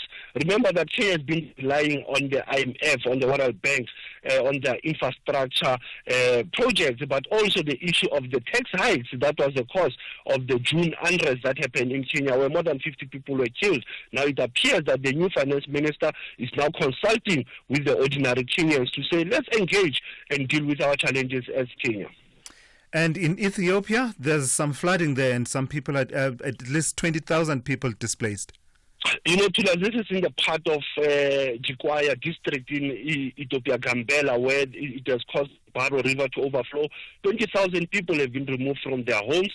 It has caused damages to homes, crops, and even plantations. And also, I saw in North Africa, Algeria, Morocco is going through the same floods. But in East Africa, you know that tomorrow it will be their new year. But normally in Addis, in September, there will always be rain. But I'm worried about these floods that have now affected the Jikawa district in Gambela region in Ethiopia, where you have people being moved from their homes, from their houses, to other spaces. Now, it appears the AU will also assist, because they are the host of, AU is hosted by Ethiopia, so they should assist when it comes to disaster management. And in your historical archives, we go to 10 September 1960, and what a proud moment it was for the continent. This athlete doing it Zolabad style.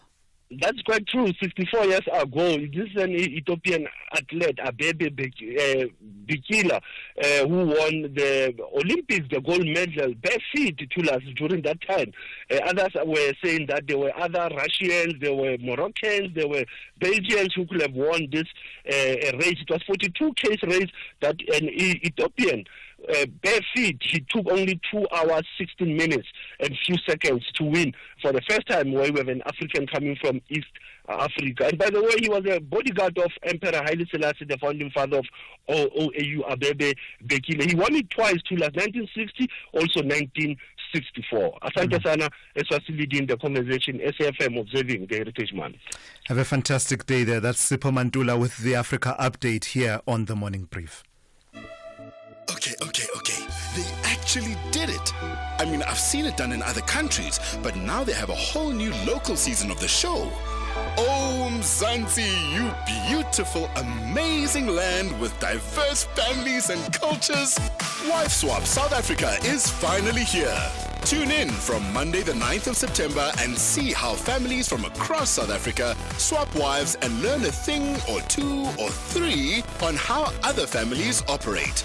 There will be disruptions, lessons learned, tears, and smiles in this unique and insightful social experiment. Channel your best entertainment with Wife Swap, Mondays at 6 p.m. only on S3. Open up.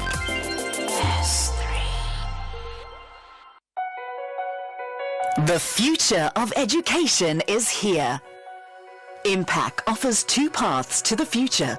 Design your own homeschooling journey with Impact Homeschooling, or let our experienced teachers guide the way with the Impact Online School. Get quality future-forward education. Visit www.impact.co.za today to register for 2025. The Bright Stars are on a massive mission to brighten the mood of the South Sudanese citizens with victory. But Bafana Hugo Bros say they have already bought an extra flight ticket to travel back home with 3 points. This is the Total Energies AFCON 2025 qualifier. Witness the beauty of African football. South Sudan tackle South Africa on Tuesday, 10 September at 2:30 p.m. live on SABC One and SABC radio stations.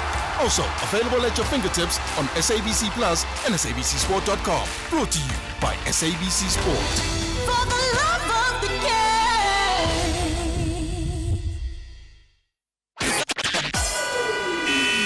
SAFM, guiding you through the rush hour traffic.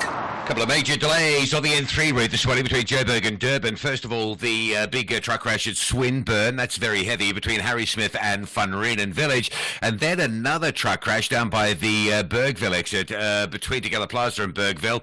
So if you're on your way down, sort of coming off Van Renen's, that section of roadway currently closed for recovery and traffic being stacked up. So two quite heavy truck crash scenes to work through this morning. Joburg and one heavy up towards William Mandela. Queues back as far as Bayers Nordia. The N12 heavy around the Protea Glen exit. An earlier crash coming up from Protea Glen and no traffic lights at the Protea Glen junction on your way to Potchefstroom, if you like, causing some delays as well. Midrand, fairly standard. In fact, there's a lot of traffic, though, between Pretoria and Joburg this morning. Linwood Road down to the R21 is your first backlog on the M1, and then Brockfontein down to New Road. There is a crash on the northbound side at Olifant, so some of that southbound traffic will be caught having a look at that as well. Solomon Mshlungu crash at the N4 a little bit earlier, still causing some delays as well. Durban, the M4, Southern Freeway, under pressure coming through Clarewood, and then again just up in towards Victoria Embankment, it backs up. And Cape Town, Baden-Powell Drive, staying closed along the coast between Strandfontein and Muizenberg because of heavy sand. That's put a lot of traffic on routes in the Strandfontein area as you need to divert off. And a collision on the N2 out of town this morning near Mowbray Main Road has been cleared up, but it's left a busy inbound section, again due to the earlier onlooking problems. Rob Byrne, SAFM Traffic. Call Thulasizwe now, 086 000 2032. This is the morning brief on SAFM, and we are leading the conversation. Let's do exactly that because you are at the heart of that conversation. Let's take some of your calls now. And Jonathan joins us from Gqeberha. And Jonathan, good morning to you. You've been listening to this conversation with the Deputy Health Minister regarding smoking in public. Yes, good morning to the listener. Yes, I'm a non-smoker and I appreciate what they've done regarding controls and smoking. But my biggest concern now, that's not priority. The Deputy Minister needs to focus priority on other items, like, for example, our hospital and our healthcare, which is in a mess. And I'd love the Health Minister, if his parents or his kids or him, if they attend, do they go to public health services, or do they have private medicals, which I'm sure they do. So their priority needs to shift from smoking to basic health care for people of South Africa. Or they can do it all at once. Thank you for that, Jonathan. Or they can do it all at once. Absolutely. Yeah, Jonathan out in Gqeberha there talking about the priorities there that ministers and other public officials need to prioritize. Let's speak to Michaels, who is also in Gqeberha. And Michaels, good morning. You want to talk about the Justice Minister and the VBS matter? Yes, morning. Just a quick one, Thulas. I just wanted to find out what exactly has she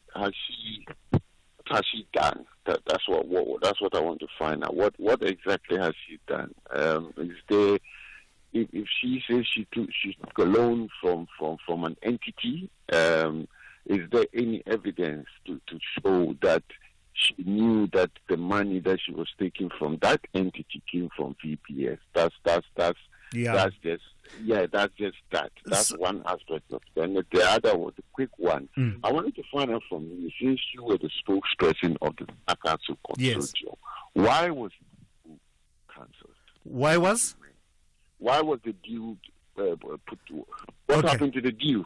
Yeah. It's one of those things. Let me go straight to that one, Michaels, and say that it's one of those situations where you try to find one another, and after a period of trying, you end up just basically accepting.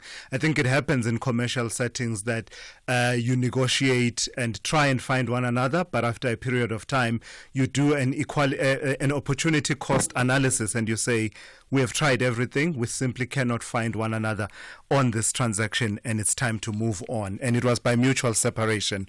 The history of it, how it evolved over a period of time, the issues to do with the valuation of SAA at the time at which the transaction was starting, and the reality of a changed environment by the time the deal was cancelled earlier on this year. So much had been moving, but you tie in resources as a commercial entity to try and conclude this transaction. But after a period of time, you actually realize that we actually have reached a point where we cannot make this transaction happen. We do have other transactions that we need to focus on. And that is all really I can say to you about how that transaction went. You will have heard, of course, about the performance of SAA and what government is saying about the future of SAA and the role of strategic equity partner in SAA. Yeah, okay. I'm just taking what you're saying because you are the spokesperson in any case, because you were on TV defending it. So I'm taking what you're saying. Not that I'm accepting it. I'm just taking what you're saying. But I just wanted to also find out from you quickly, wasn't Takato's supposed to have injected a certain amount of money when this deal was announced? Did they do that? It didn't get to that point, Mikkels, and I don't mind answering these questions at all. That was going to happen at the final close of the transaction, but there wasn't a final close because it was terminated before the transaction reached that point. But you are absolutely right. There was the commitment that there was going to be that injection of capital within SAA once the deal had closed. But as you and I know, that did not happen. I've got to thank you for your time this morning, Mikkels. I've got to move on and take Eunice, who is in Johannesburg. And Eunice, you want to talk about the ICJ case, that is South Africa and the state of Israel, right? Eunice? Morning, where members of the Israeli Foreign Ministry are pushing the Congress in America to push South Africa to drop its case. Because on October the 28th, mark this date down in your diary, is where South Africa has to present its final case with the UN top court there for the ICJ case. Now, Israel is pushing the Congress for South Africa to drop its case. Otherwise, in inverted commas, there will be serious consequences. You see, behind the scenes, what's happening now? And something else. The foreign ministry is also trying to work within other parties in the GNU to push our government to drop its case. So take note of that, what's happening. October 28 is a very important date, and let's just watch the space. By the way, Thulasizwe, did you see what happened last week in Jenin and Tulkarem? That's in the West Bank, where the IDF went in for 10 days. What they did was cut off electricity, water, burst the sewage pipes, and demolished 80% of the roads in those two villages that's in the West Bank. These are Western Nazi tactics they've been using, depriving people of food and medicine. So it's unbelievable what's happening there. Eunice, and really, it's a crime against humanity, in my opinion. To the extent that you say that there's an attempt to pressure South Africa to drop its ICJ case, do you believe that South Africa will waver? Do you believe that we're not firm in our policy on that issue? Well, I hope. I don't think we will do that. I hope not. Let's put it that way. I hope not. And let us see, for example, what the smaller parties in the GNU will now have to say. Because something very interesting also happened, also wasn't reported, that last week when President Ramaphosa was in China, Steenhuisen endorsed the One China policy. Yeah. I hope he does that for Palestine as well. All right, let's leave it there. Jonas out in Johannesburg talking about the ICJ case and bringing us to 8 a.m. here on SAFM. Essential cover from Outsurance pays out claims in cash, allowing you to choose your own panel beater. SMS CAR to 43187 now.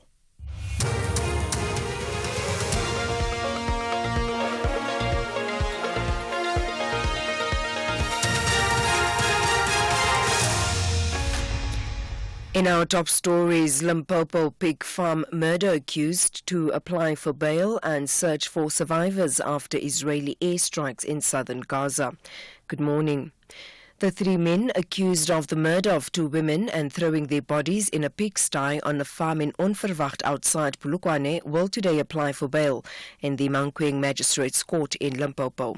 Zachariah Olivier, Rudolf de Wet and William Musora have been charged with premeditated murder and attempted murder. This after the decomposed remains of Maria Machatu and Kudzai Ndlovu were discovered inside the pigsty. A Zimbabwean man sustained gunshot wounds. Katleho Nyoni reports. The defense team representing farm owner Olivier and his two employees argued last week that their clients, in particular Olivier, signed written statements under duress following their arrests. Olivier's defense was granted access to a statement and a docket he allegedly signed. The court, however, denied the defense representing Musora and Divet access to police dockets. The state is opposing bail. The state has also lodged an appeal following the court's decision to allow Olivier's defense access to a written statement he signed. The Land Bank says it has put measures in place to win back its good customers who left after it stopped lending due to defaulting on 40 billion rand debt in 2020. Yesterday, the bank announced it had reached a debt restructuring agreement with its lenders. It will take effect on Monday next week. However, the bank CEO, Themba Rogotso, says the high number of insecure loans is a serious concern. Have reached an agreement with our lenders. We have been operating in default. So with this debt restructure, it means we will, of course, get out of the default. Of course, when we are in default, there were a lot of controls, there were a lot of restrictions in what we are allowed to do.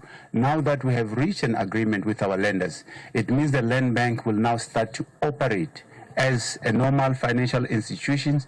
There were a lot of penalties that were charged to the Land Bank, which actually meant that our cost of funding was quite high. A number of churches have volunteered to accommodate residents of the Mahlangu informal settlement in Olivenhout Bosch in Centurion. This follows a fire which destroyed 100 shacks in the area at the weekend.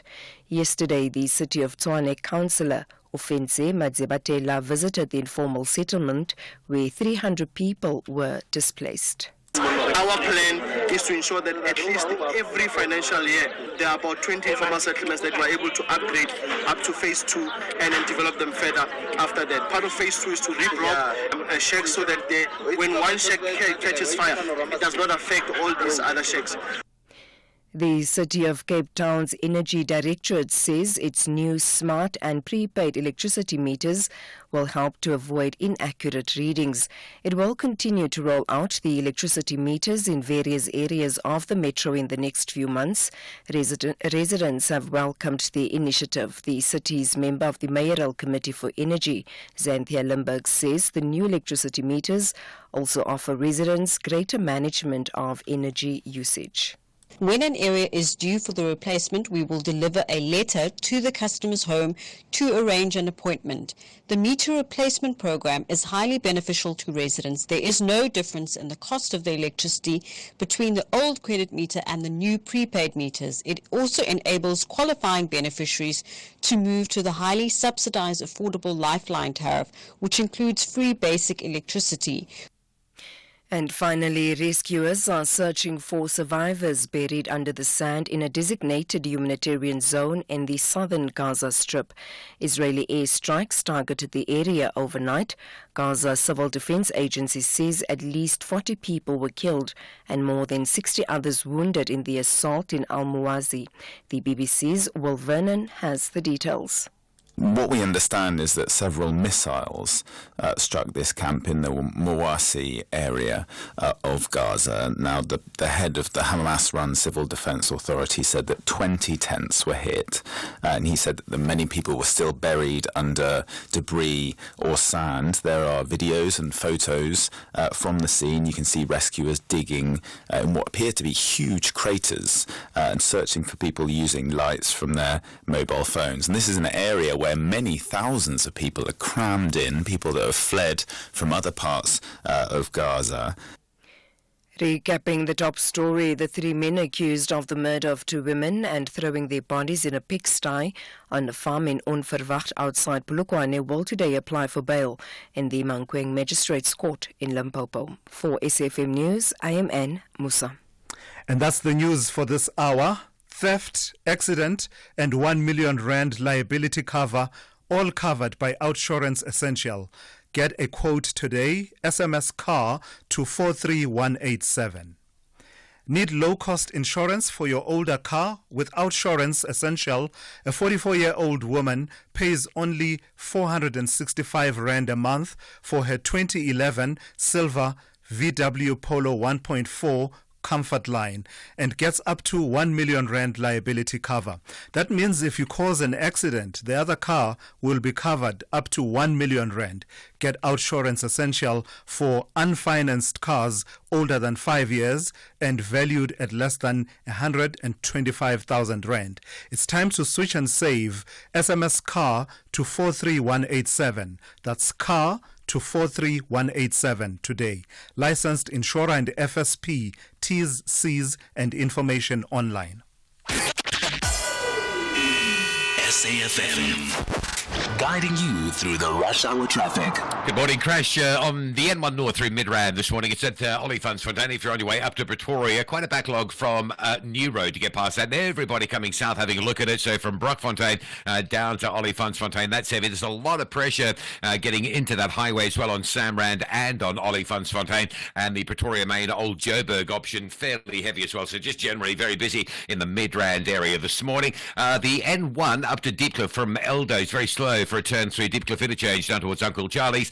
2 truck crashes on the N3 between Joburg and Durban. Swinburne still heavily packed into that seat, and another truck crash recovery down by Tugela River. So if you're on your way to Durban, there's a backlog there around that recovery as well.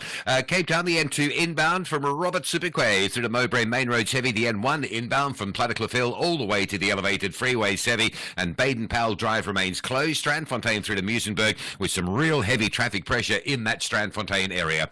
Rob Byrne, SAFM Traffic. A very good morning to you. In your SFM Sports headlines, soccer, Bafana aiming for redemption against South Sudan as coach Hugo Broos shakes up the lineup, and the Proteas coach Rob Walter, he selects fresh talent for Afghanistan and the Island Series. Details around 8:30.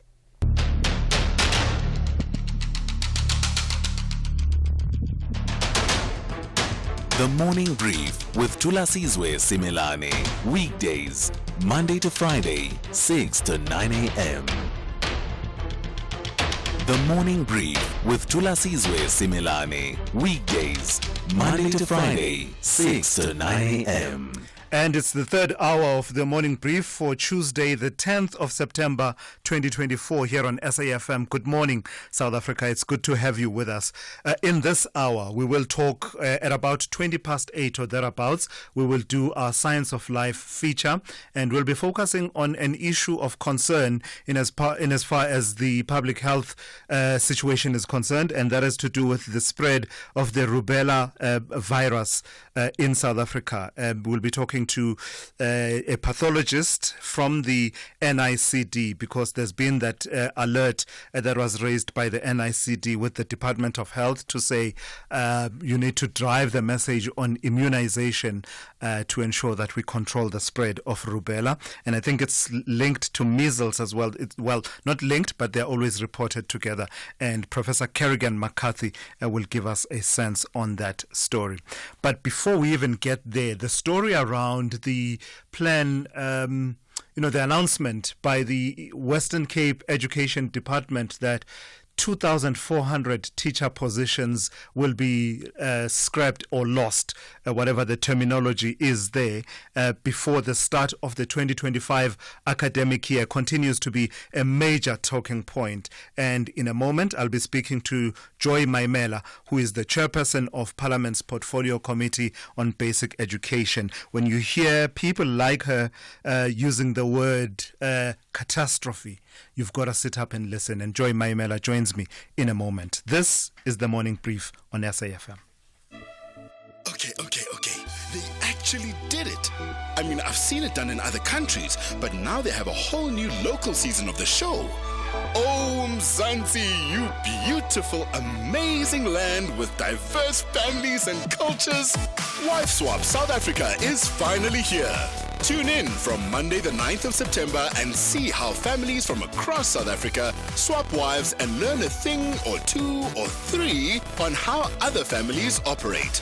There will be disruptions, lessons learned, tears, and smiles in this unique and insightful social experiment. Channel your best entertainment with Wife Swap, Mondays at 6 p.m. only on S3. Open up.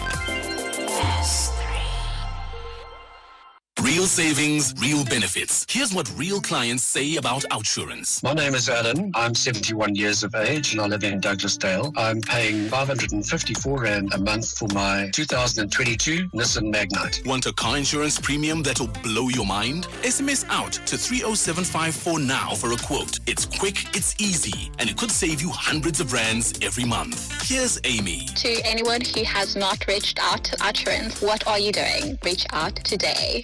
Blow your mind, not your paycheck. SMS out to 30754 and see for yourself why OUTsurance was voted Best Car Insurer 2023 by the Star and Pretoria newsreaders. Here's Yusuf. It just shows that OUTsurance is top of the tops when it comes to insurers. SMS out to 30754 now. That's out to 30754. OUTsurance is a licensed insurer and FSP. T's, C's, and limits apply. Premiums are risk profile dependent and reviewed annually. Client comments do not constitute financial advice. Dawn breaks across the lush Serengeti plain. But paradise is fleeting as the animals face fresh challenges. Kali the lioness and Bakari the baboon may seem safe in their rock fortresses, but with rivals encroaching on all sides, their future hangs in the balance. Out on the plains, Duma the cheetah faces his destiny. And down by the river, baby hippo Mafuta strikes up an unlikely friendship with the crocodile Magamba. Channel your inner explorer with Serengeti, Season 3, Sundays at 6 p.m. only on S3. Open up. Across South Africa, online and on radio. SAFM, let's talk. So the chairperson of Parliament's Portfolio Committee on Basic Education, Joy Maimela, is warning of a looming schooling catastrophe due to budget cuts affecting provincial education departments. Maimela's warnings come as the Western Cape has revealed plans to shed at least 2,400 teacher jobs by the start of the 2025 academic year, citing those very budget cuts. Maimela now plans to invite all provincial education departments to present before the committee about their experiences and impact of the budget cuts. And she joins me now on the line for that conversation. Good morning, Ms. Maimela. The word catastrophe, as I say, is not lightly used. I saw it being attributed to you. And am I correct in understanding that you are seeking to make the conversation not just about how it manifests in the Western Cape, but you are saying the budget cuts across provinces may lead to a schooling catastrophe? Is that a correct understanding? Good morning to you, Thulasizwe, and good morning to SAFM listeners. Indeed, we are greatly concerned as the Basic Education Portfolio Committee on the implications of the budget cuts and their consequences on the quality of learning and teaching. And of course, as you correctly allude to the situation in the Western Cape, we were briefed as the Portfolio Committee that it actually doesn't only the declaration of posts and the posts that are going to fall short. It's not only a privilege that will happen in the Western Cape. There is potential that it is going to happen across all provinces. And that to us is a grave, grave concern, especially with schools in rural areas, townships where there has been concerns about overcrowding and also a teacher-learner ratio that is not necessarily up to the standard or the norm. So we are greatly concerned, and you're correct that this is for us saying that this has a potential to really negatively impact the learning outcomes in our schools. And that is something that we as a committee would not accept. So you are planning, as far as I understand, to invite the provincial education departments, all of them, to make presentations about how they are affected by the cuts. With what end in mind? What is that aimed to achieve? We are planning to meet the provincial departments with the DBE and also with Treasury. We also plan to invite Treasury so that the three departments can engage on what becomes a possible solution to what can really impede the ability of the Department of Education to provide quality education.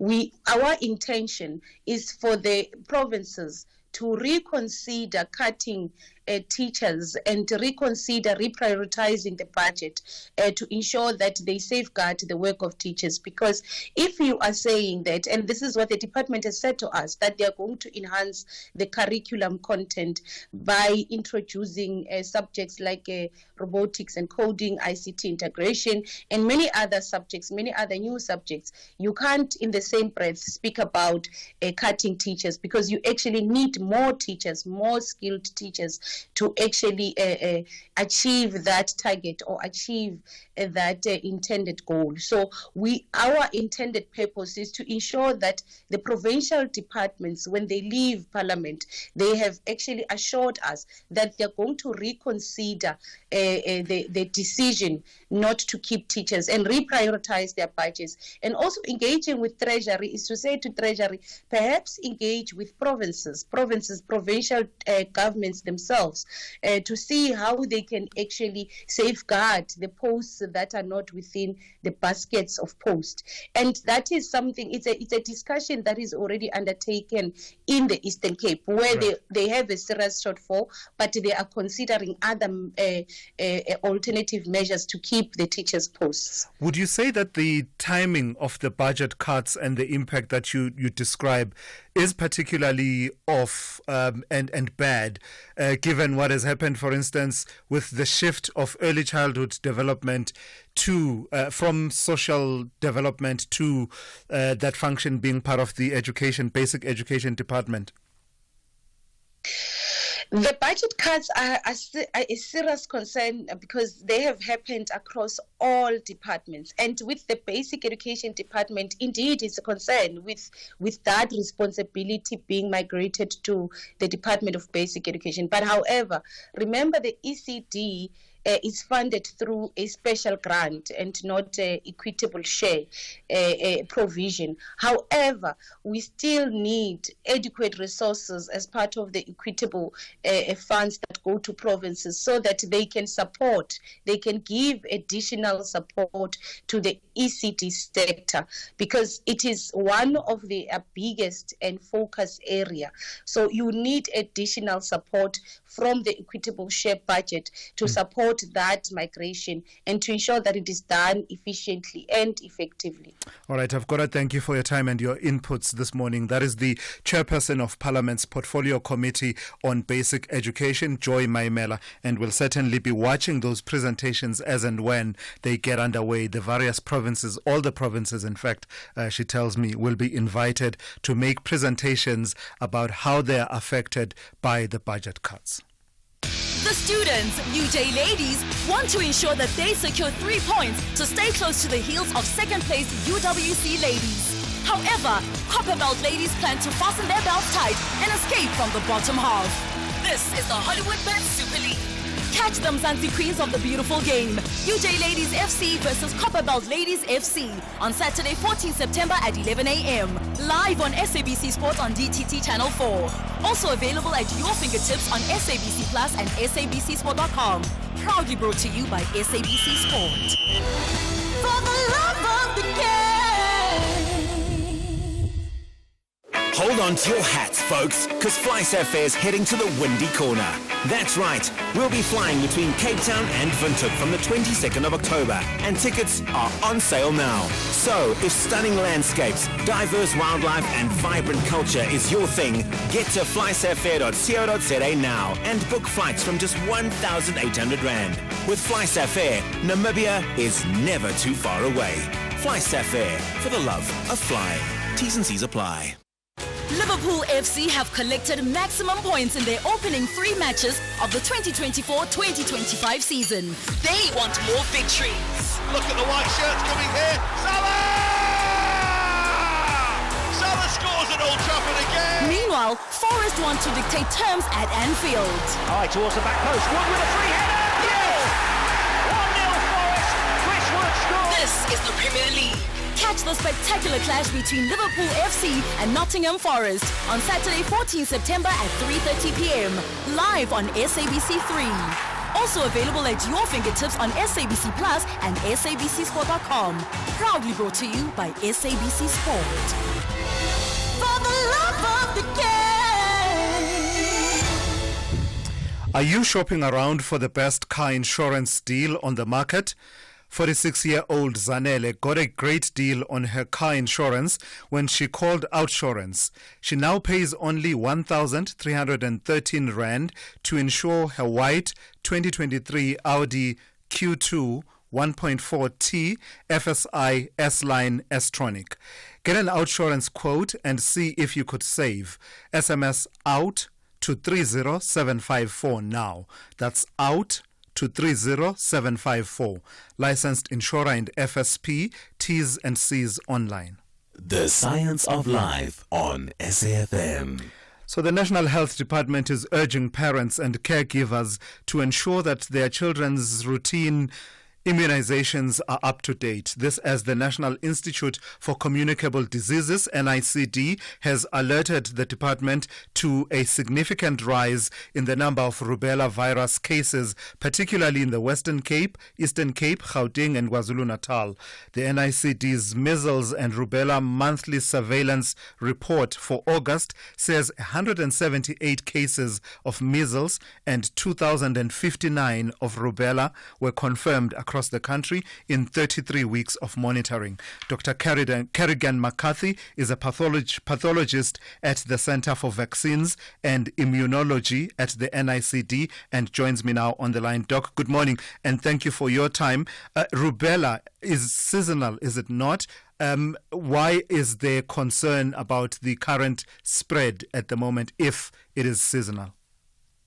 Yes, greetings, morning to you and listeners. Rubella usually occurs in South Africa in the second half of the year, around about spring, peaks from September through to December. But we haven't seen rubella infections in South Africa in this usual pattern because of the COVID pandemic and the mask wearing and social distancing that happened. So this decreased rubella transmission. And so that's left quite a few children over the last 2 to 3 years susceptible to rubella infection. So it's not surprising that the rubella cases that we are seeing this year are greater in number than before. Mm.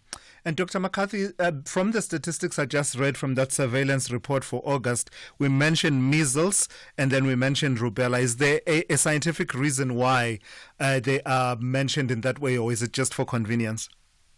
Yes, it's a lovely question. So both measles and rubella present with a fever and a rash. And the rash looks very similar and it cannot be distinguished by a doctor or a clinician, a nurse. One has to do laboratory testing. And so at the NICD, when we receive blood from a patient with fever and rash, we test for both measles and rubella. There's another reason why we mention them together, and that is that the World Health Organization has targeted both measles and rubella for elimination by 2030. This is quite possible because there is a vaccine for measles, as you know, and South Africa is just introducing the rubella vaccine starting towards the end of this year and continuing onwards. In 2026, there will be a measles rubella vaccination campaign for all children under the age of 15. And how exactly will that be undertaken if we have a target of eliminating rubella by 2030, and you are saying that our immunization program will start a bit later on this year into 2026? How will that fit in with the primary health care,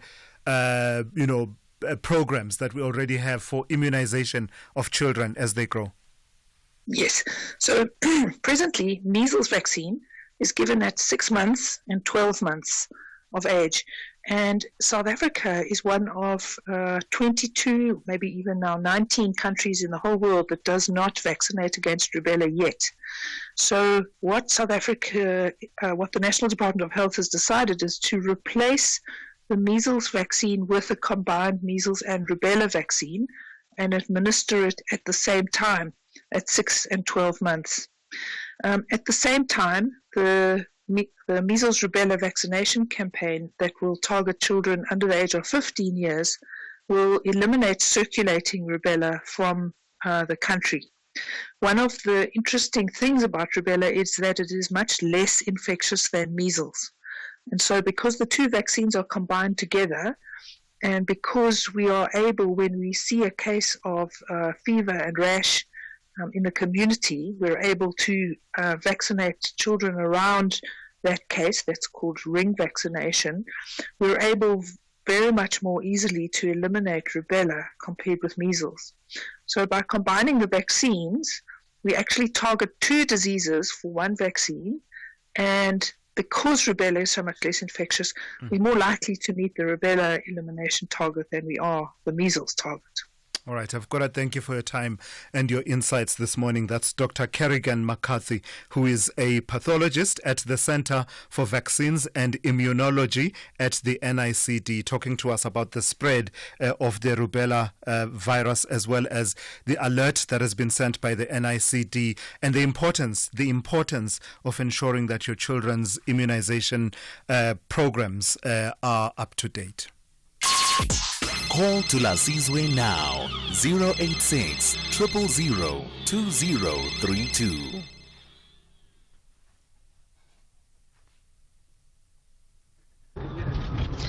Good morning, SAFM. Now, Minister is just trying to be a populist. There is no way in this day and age we are still focusing on smoking and trying to put measures for people not to smoke and affect others who are non-smokers. Like, I'm literally everywhere, and I hardly remember the time when I got a whiff of a smoke from someone. If you go to a place that has a smoking place, it's got a smoking area where people are locked in and they smoke in there. If it's a club, it's also got a smoking area. In public, people smoke in isolation. What are we still talking about? We need to leave smoking alone unless we're just trying to find a way to create unnecessary work and increase taxes. But there's nothing more they can do when it comes to smoking. They've done the best, it's fine. The cigarettes have got stickers, the restaurants have got locked areas, and some don't even smoke at all. They just need to stop. They need to leave smoking alone. If they want to increase taxes, they must just say. All right, that is fascinating, the way you put it there, that they must leave smoking alone, and emphasizing that there are already designated smoking areas. My only gripe, being a non-smoker myself, is that, I don't know about you, but my experience is that smokers, especially at restaurants, tend to get the best seats in the house.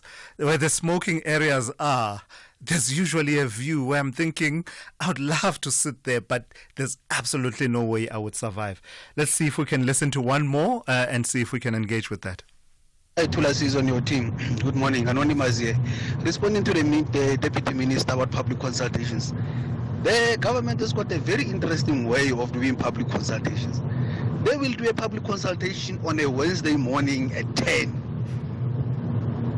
when the majority of the people are at work.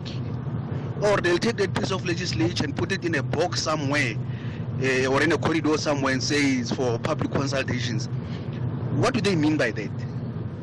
10 people signed the bill and then it's for public consultation. No, these guys must just change the way they claim they're doing public consultation, because some of us are working the whole time. All right, Anonymous here. Yeah, that's a fair and valid point. I think the whole point is that it shouldn't be pro forma compliance with the requirement to consult, to say, I've ticked a box and I did consult. There have been instances where we saw widespread consultation. Remember when there was that mooted constitutional amendment, and I thought that was done quite extensively because the committee went around the country and holding public hearings. But I hear the point you are making, that if you schedule those public hearings at a time when, many people will not be able to attend, it does become a problem. It absolutely does become a problem. Fuse in technology as well to ensure that you reach people where they are. Most of us are on our smartphones much of the day. That's an area and an avenue. Make it easy for people to make inputs into the development of legislation. That's participatory democracy. At 8:30, let's check in now with Ann Musa, who's got the latest updates from the news. Good morning. Thanks to us. In the headlines, Teachers Union Aptosa says it's planning to host a multi-stakeholder meeting aimed at addressing National Treasury's announcement that it will cut the Provincial Education Department's budgets. The three men accused of the murder of two women and throwing their bodies in a pigsty on a farm in Onverwacht outside Polokwane will today apply for bail in the Mankweng Magistrates Court in Limpopo. And the EFF in the Nketwana local municipality in the Free State says those who misuse municipal funds should account. It comes after reports that the municipal mayor Mamiki Mukwena spent about 100,000 rand on a rented car in 1 month. I'll have details on these and other stories at 9. SAFM, guiding you through the rush hour traffic. Joburg first up. If you're commuting off to Rosebank, very heavy backlogs this morning. This is from Linden and the sort of Victory Park areas moving through Parkhurst and the Parktown North area. Don't normally see it like that, but something's gone off. It seems to be a problem, particularly on that 6 Road 7th run through towards Jan Smuts Drive, Jan Smuts Avenue, very heavily backed up. Also big traffic into Santon this morning. Winnie Mandela from Bryanston High School down onto Santon Drive. It's big enough to push traffic back into Bryanston on Peter Place and back into Randburg on Republic Road. 4 ways, well, hardly a traffic light working there, so that's still under pressure this morning. Bigger volumes, I think, is the issue today. Mid-Rand, N1 North crash at Olifantsfontein Road. Heavy queues from New Road. Motorists coming south in the big volume side of backlogging from Brockfontein down towards Olifantsfontein. Having a look at that. There's a lot of congestion off the highway as well on some of the approaches. Truck crash at Swinburne has been cleared. Truck crash recovered near Tugela River on the N3 to Durban. Still backlogging traffic quite heavily. Recovery of that scene still underway. Cape Town's Baden-Powell stays closed. Strandfontein through to Muizenberg, so a lot of pressure on the Strandfontein side of that equation. And the M3 is pretty heavy today. Still queuing up from Constantia through towards Paradise Road in the Bishop's Court Newlands area. Rob Byrne, SAFM Traffic. This is SAFM Sport with Zai Khan. Zai, all eyes on the Juba Stadium in South Sudan this afternoon, and the coach expects it to be a tough battle, at least, if not scorching. Thulas, yeah, I think he's got a point because South Sudan might be ranked lower, right? But with that heat and that artificial pitch, it's going to be playing like in a pressure cooker. I just hope that Bafana have got their game face on, which I hope they will. And you can catch the action live from the Juba Stadium this afternoon, kickoff 3 p.m. on SABC 1. Now, Bafana coach Bruges does say it will be difficult. They do need the extra 3 points after the 2-2 draw at home to Uganda. And that was in their opening qualifier on Friday. Bafana are in Group K for the 2025 Africa Cup of Nations qualifier match. And coach saying that his Chargers will go out to try and win the clash. You never know that you can win again. You never know if it's against South Sudan or Nigeria or whatever. You just try to win again. And this is what we will try to do tomorrow. So it's a different game on a different pitch, a different opponent. So we will see tomorrow. The game of Uganda was difficult, but normally we have to win that game because so many chances Uganda didn't have, and they scored the second goal with a mistake of our keeper. But we had 3, 4, 5 other chances to score. So we will see how the game is going tomorrow. But again, we will try to win the game. Moving to cricket, the Proteas coach Rob Walter is focusing on building depth for the future with an eye on the 2027 World Cup. The squads for the upcoming series against Afghanistan and Ireland feature exciting young players, including the uncapped Dolphins all-rounder Thulasizwe Simelane and leg spinner Ngaba Peter. Simelane, a former SA under-19 standout, has been gaining experience in domestic cricket and recently impressed with a century for the SA Emerging 11. Walter's goal is to expose high potential players to international cricket as South Africa builds a wider pool for future competitions. Let's go to rugby news, and the Springbok scrum half Jaden Hendrikse is back in action after recovering from injury, making his first appearance since last year's World Cup. After missing the start of the season due to the Sharks injury, Hendrikse returns to fitness but was eased back into the game through the Currie Cup. This past weekend, he finally took to the field against the All Blacks, coming off the bench to replace Grant Williams. And finally, MotoGP teams and riders remained at the Misano World Circuit for in-season testing. Following the conclusion of Sunday's San Marino Grand Prix, manufacturers brought upgrades for the remainder of the ongoing season and also took the opportunity to test out plans for 2025. World champion Francesco Bagnaia topped the timesheets with a lap of 1 minute 30.619 seconds as Ducati recorded a 1-2-3 result on the day. Franco Morbidelli of Pramac Racing posted a best time of 1 minute 30.780, while Bagnaia's teammate Enea Bastianini was third. Now, following round 13 on Sunday, Jorge Martin holds a 7-point lead over Bagnaia in the standings, with Marc Marquez a further 46 points adrift. The title battle continues at the Emilia-Romagna Grand Prix from September 20th to the 22nd. More sport here on SAFM around 12:30 with John Henniker. For the morning brief, I'm Zai Khan. The business update on SAFM. And Ndauling Lichela joins us for that update. And Ndauling, your focus now in this hour, you're looking at the financial services, particularly banking. What's the news coming out of Standard Bank? We're always concerned about the indebtedness of South Africans, but I mean, it's a two-sided coin, isn't it? Looking at it from the bank and looking at it from the consumer. That's right. So more South Africans, according to Standard Bank, are taking on more credit. The lender saw a significant surge in new credit card issuance, with a 52% increase in the number of cards issued by the end of August 2024 compared to the same period last year. But the average credit limit approved for these new cards was slightly lower than in 2023. Standard Bank says with increasing living costs over the past 2 years, these high volumes suggest consumers could be relying more on credit cards, but we're seeing consumers use credit cards like transactional accounts. According to Tumelo Ramokondo, head of credit at Standard Bank, the trend suggests that the increase in credit card usage may be due to consumers seeking to earn more reward points. Ramokondo notes that credit cards have transformed solely from being used for financing large purchases to becoming a daily payment method, as they now offer consumers the flexibility to spread payments for items bought during sales, making them an attractive option for the use of for those who want to take advantage of buy now, pay later benefits. Unfortunately, the data didn't show in terms of defaults or how people are paying. But there was another report from Discovery that showed that South African consumers, compared to other emerging markets and other countries, fared well when it comes to spending. That report tracked spending within South African cities like Cape Town, Durban, and Johannesburg, showing that South Africans within those regions use their credit cards a bit less than consumers in Los Angeles and San Francisco, indicating that there's less reliance on credit within South Africa compared to other countries.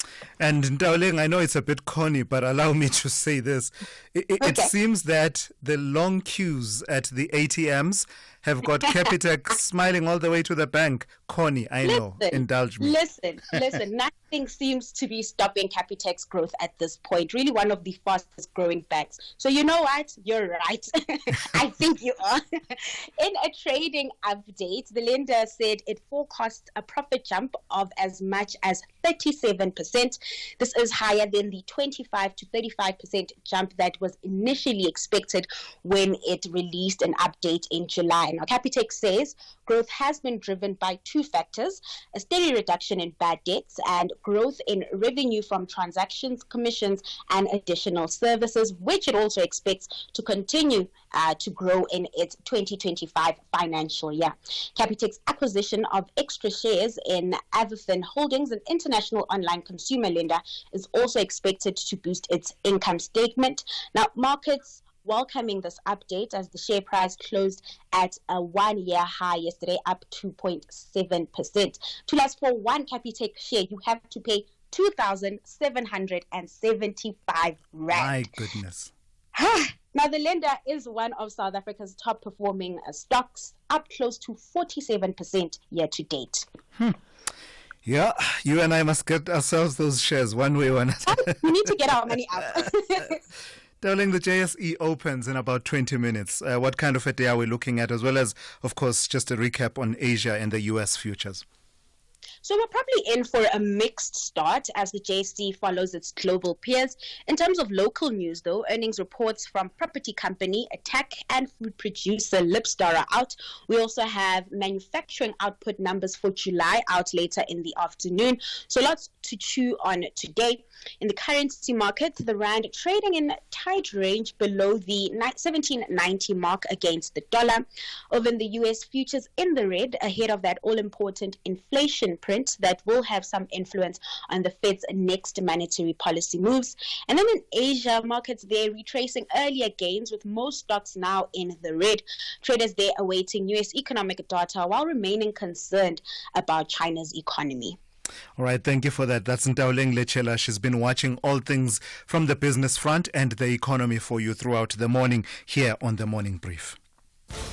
This September, S3 brings you thought-provoking nature dockies that will change the way in which you view the world. Prince William embarks on a global mission to ensure our world is left in a better place for future generations, championing action for the natural world and showcasing pioneering local heroes. Prince William, A Planet for Us All, airs Sunday the 15th of September. Channel your inner activist with our selection of premium dockies Sundays at 5 p.m. only on S3. Open up. Hold on to your hats, folks, because FlySafair is heading to the windy corner. That's right, we'll be flying between Cape Town and Windhoek from the 22nd of October, and tickets are on sale now. So, if stunning landscapes, diverse wildlife and vibrant culture is your thing, get to flysafair.co.za now and book flights from just 1,800 Rand. With FlySafair, Namibia is never too far away. FlySafair, for the love of fly. T's and C's apply. Stams and Nigati have a secret plan to grab maximum points, but the Eagles refuse to travel back to West Africa empty-handed. The South confronts the West. This is the Total Energies AFCON 2025 qualifier. Witness the beauty of African football. Eswatini versus Mali on Tuesday, 10 September at 3 p.m. Live at your fingertips on SABC Plus and SABCSport.com. Brought to you by SABC Sport.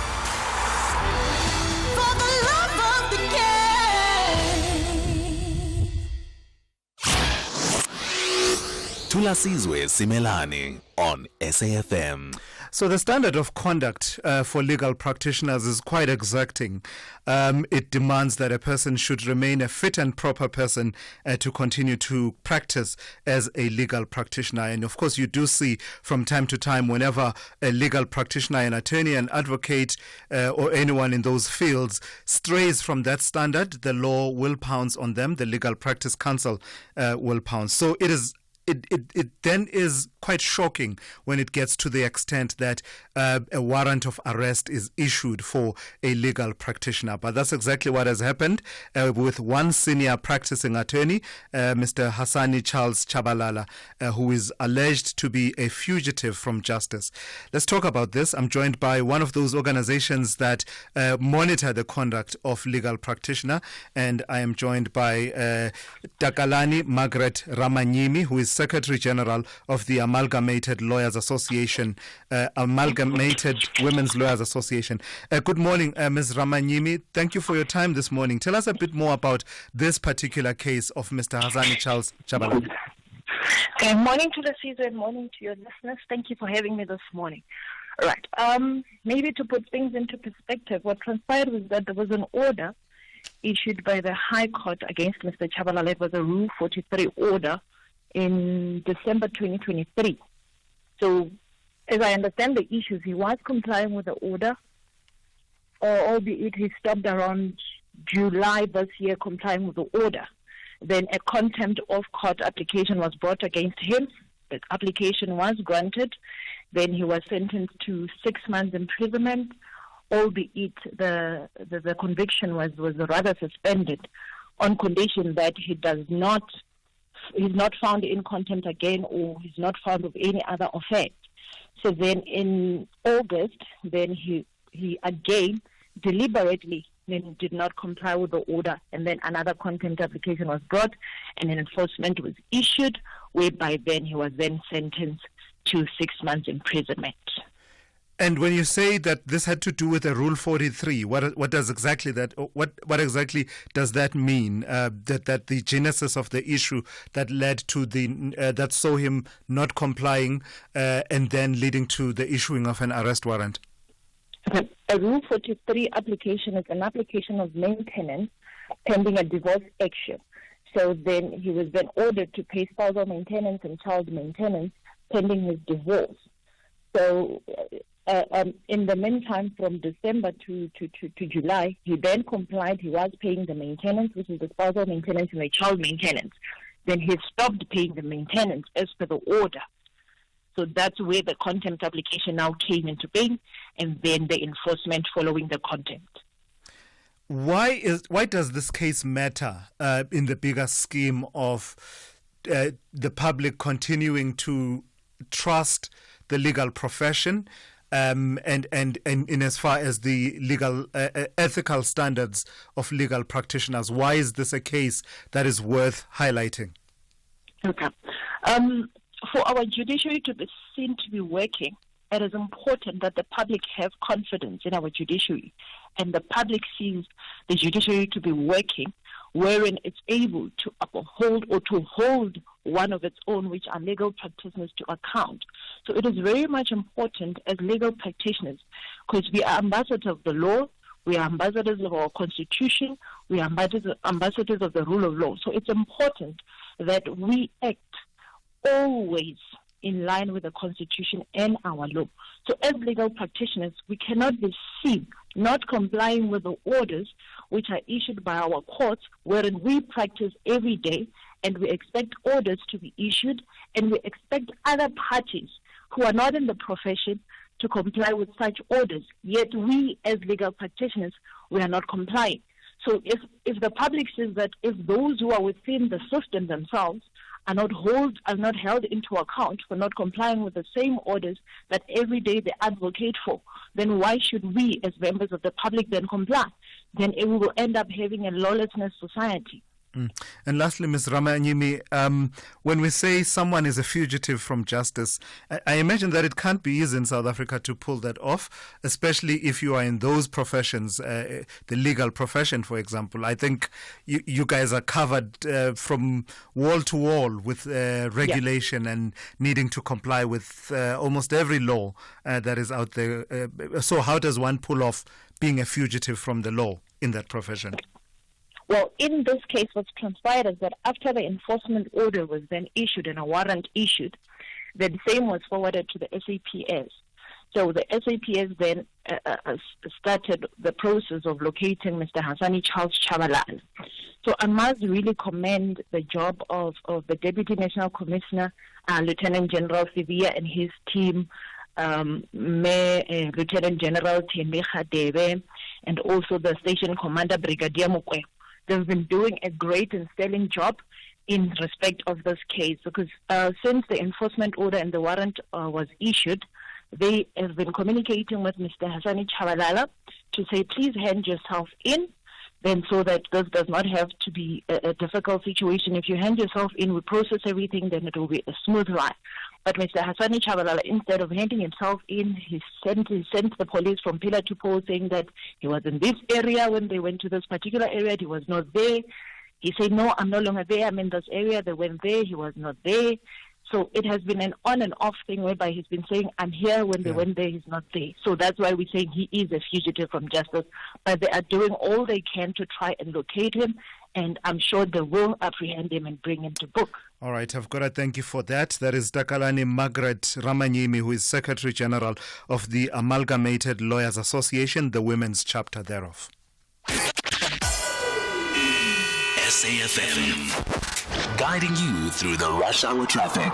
Generally very busy. I think a high volume day. If you're going into Santon, maybe workbound or an appointment, just all the routes to take you in. William Mandela, Republic Road, Peter Place, Ballyclare, Rivonia, South Road through Morningside, the highway, Greyston Drive to and from the highway, that's all very busy.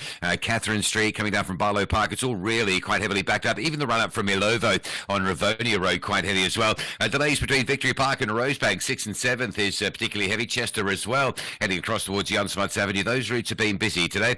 Broken down vehicle on the N1 South around Olifantsfontein. Traffic remains heavy from Brockfontein interchange. Really a lot of traffic between Pretoria and Joburg this morning, big enough to force alternative route seekers to jam up the R101, the old Johannesburg Road, running parallel to the highway. Don't forget today, Petermaritzburg through to Ashburton, a full closure of the N3 for blasting. That'll happen between 2:30 and 3 p.m. You might want to travel to Durban or to Petermaritzburg outside of 2:30 and sort of after 3 p.m. just to avoid that.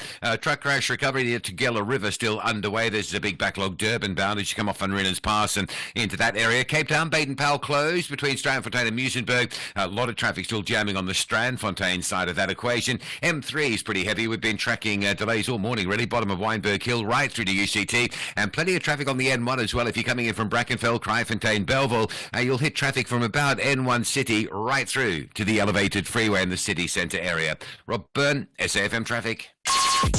Call Thulasizwe now, 086 000 2032. Yeah, let's lead the conversation together. Let's take your calls now. Let's speak to Patrick, who is in Pietermaritzburg. And good morning to you, Patrick. I think you want to talk about the issue of smoking areas in restaurants. Patrick? Yes, can you hear me, Tulas? Yes, I can. Yes, I can. Okay. Good morning. I was just thinking, Tulas, the smoking areas where the people that serve those people in the areas, they're putting themselves into danger as well with the second-hand smoke. So I thought those poor guys, they've got no choice but to go into the smoking area to serve the people that are there. So they're putting themselves into health jeopardy. Sure, that's an interesting point that you make. I'd never really observed that. I always assumed that you go there when you want to smoke, but you will have been served elsewhere in another part of the restaurant. But yeah, that's an interesting point that you make, Patrick. Thank you, brother. Bye-bye. All right, let me go to Alfred in Mpumalanga. And Alfred, you want to talk about Gaza.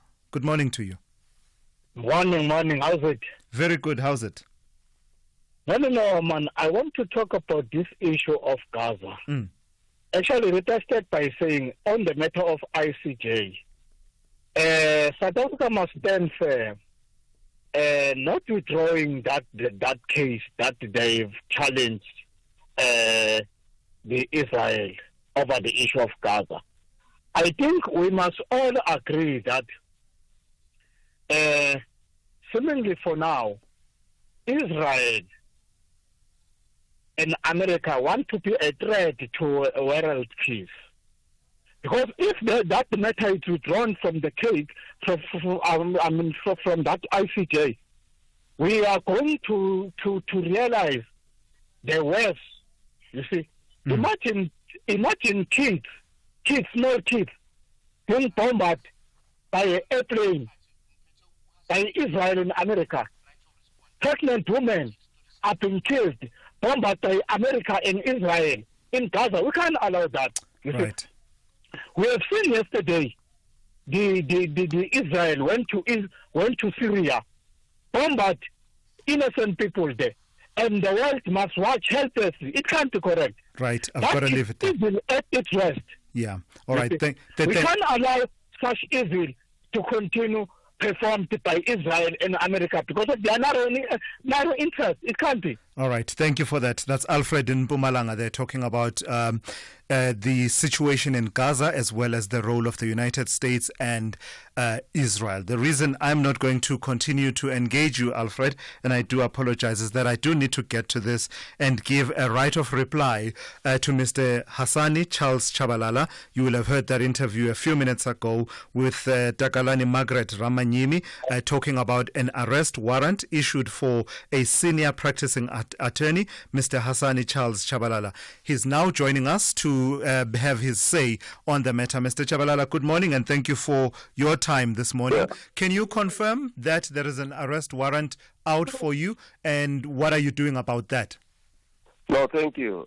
Look, I did not hear the interview that you held with Takalani Ramanyimi. This has been an ongoing legal battle between me and them, including Takalani Ramanyimi, that we have opened criminal cases against her for fraud. Nonetheless, let me answer to the aspect of the warrant of arrest. Yes, of course, the warrant was issued against me, and there is in fact a judgment that was obtained against me, and we are saying the judgment was fraudulently obtained, and it was granted by Judge Chidada in Toyando. It is about a child that is said to have been fathered by me. I've done a vasectomy myself. I don't bear children. I have got the medical legal reports of 2 independent doctors to say that I can't bear children. And we ask ourselves, how did they get an order against me? The judge, Chidada, refused even to take the child for paternity test. His reasoning was that the child must eat, and was saying, this child can eat from a wrong pocket of a father. Okay. I'm not the father of the child. Tell me then, you and I know how the duties of support arise in law. You saying that you did not father this child because you had that surgical operation, a vasectomy. But can you deny that there was a duty of support that may have arisen in other ways through the common law, for example? No, I do deny. There was never. I do deny. Immediately there's a legal dispute or there's a paternity dispute. There has to be a referral for paternity testing. You cannot just simply draw somebody from the street and say is the father of the child without the scientific and medical evidence to support that this man, in fact, is the father thereof. Were you married to the mother of this child? No, I'm not married. You are not married to the mother of this child? She is, in fact, married to 2 other men. She is married to 2 other men. So how does this Rule 43 ruling then come into play then? I continue to ask myself today because Judge Chidada has refused our version. It is unfortunate. If I'm given an opportunity at a later stage, I'll bring all the necessary documents to you. Yeah. I have reported Judge Chidada with the JCC that he has continuously refused to listen to my story to say, I'm not the father of the child. How does it come that you as a judge can order somebody else that you are not even certain of that being the father of the child to pay maintenance relating thereto? So I hear you, Mr. Chabalala, but here's the difficulty that I think you find yourself saddled with at the moment. The difficulty that I propose you are saddled with and you continue to be saddled with is that you know the route for a rescission if you're saying that the judgment was obtained fraudulently. Have you followed that route? Look, what we are busy with is to petition the Supreme Court of Appeal. But have you followed the route of a rescission application? Yes, we remember the Rule 43 you can't appeal against it. Okay. But nonetheless, so far as the fact that we have found that the order was fraudulently obtained, we are busy petitioning the Supreme Court of Appeal. Lastly then, do you believe yourself, though, to not be bound by this arrest warrant? Are you going to hand yourself in, even if you are pursuing the other legal avenues that you are pursuing? Look, I have spoken to the Brigadier Mukwebo, I think, from Toando Police Station. I said to them, I'm not running away from the police. But what is surprising me is the following. I'm sorry, Mr. Chabalala, I'm out of time. Let me tell you just one thing. Last thing, these people want me to go to Toyando to be imprisoned in Toyando. At Matachi. I stay here in Gauteng. And I believe that they just simply want to kill me there. Why should I be taken to Mataji when there are other prisons here in Gauteng? All right, let's leave it there. Mr. Hassani Charles Chabalala there, who is a senior practicing attorney with his right of reply to the interview we had earlier on. And that brings us to the end of the Tuesday edition of the Morning Brief here on SAFM. Essential cover from Outsurance pays out claims in cash, allowing you to choose your own panel beater. SMS CAR to 43187 now.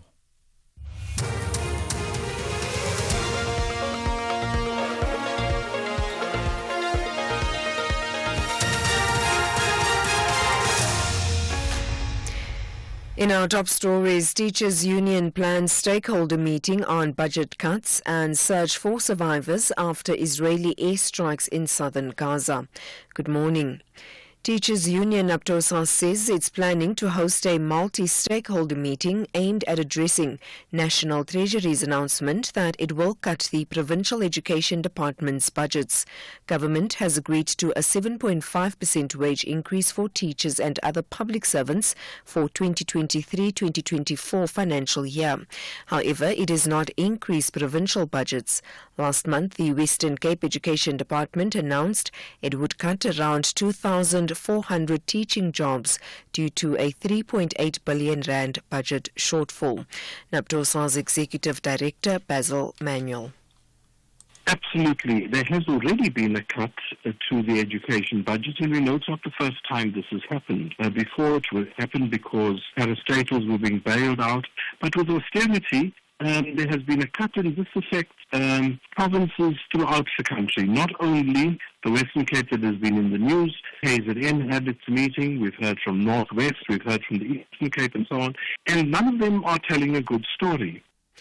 The three men accused of the murder of two women and throwing their bodies in a pigsty on a farm in Onverwacht outside Polokwane will today apply for bail in the Mankweng Magistrates Court in Limpopo. Zachariah Olafir, Rudolf de Wet and William Musora have been charged with premeditated murder and attempted murder. This after the decomposed remains of Maria Machatu and Kudzai Ndlovu were discovered inside the pigsty. A Zimbabwean man sustained gunshot wounds. Katleho Nyoni reports. The defense team representing farm owner Olifir and his two employees argued last week that their clients, in particular Olifir, signed written statements under duress following their arrests. Olifir's defense was granted access to a statement and a docket he allegedly signed.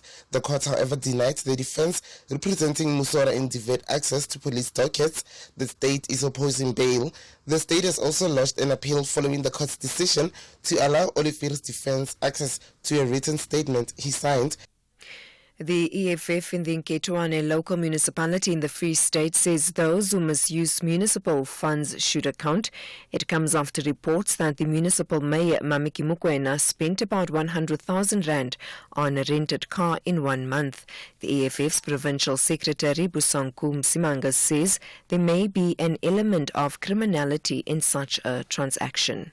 Clearly doesn't make sense for one to pay 35,000 on 490 case. Doesn't make sense. these public resources. People have some explanation to do to the public. It can't be business as usual. People must account, and there must be thorough investigation so that we understand the problem as it is and give solutions. There has to be consequence management to all those who are involved in this matter.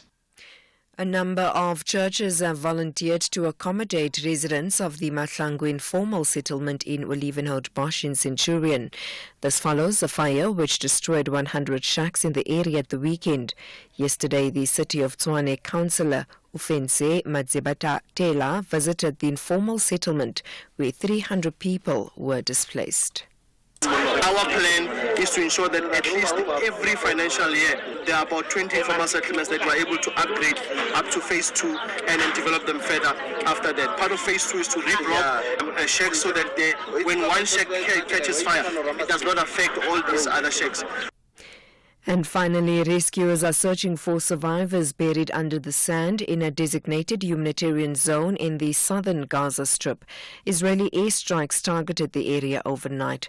Gaza Civil Defense Agency says at least 40 people were killed and more than 60 others wounded in the assault in Al-Muwasi. The BBC's Will Vernon has the details. What we understand is that several missiles struck this camp in the Muwasi area of Gaza. Now, the head of the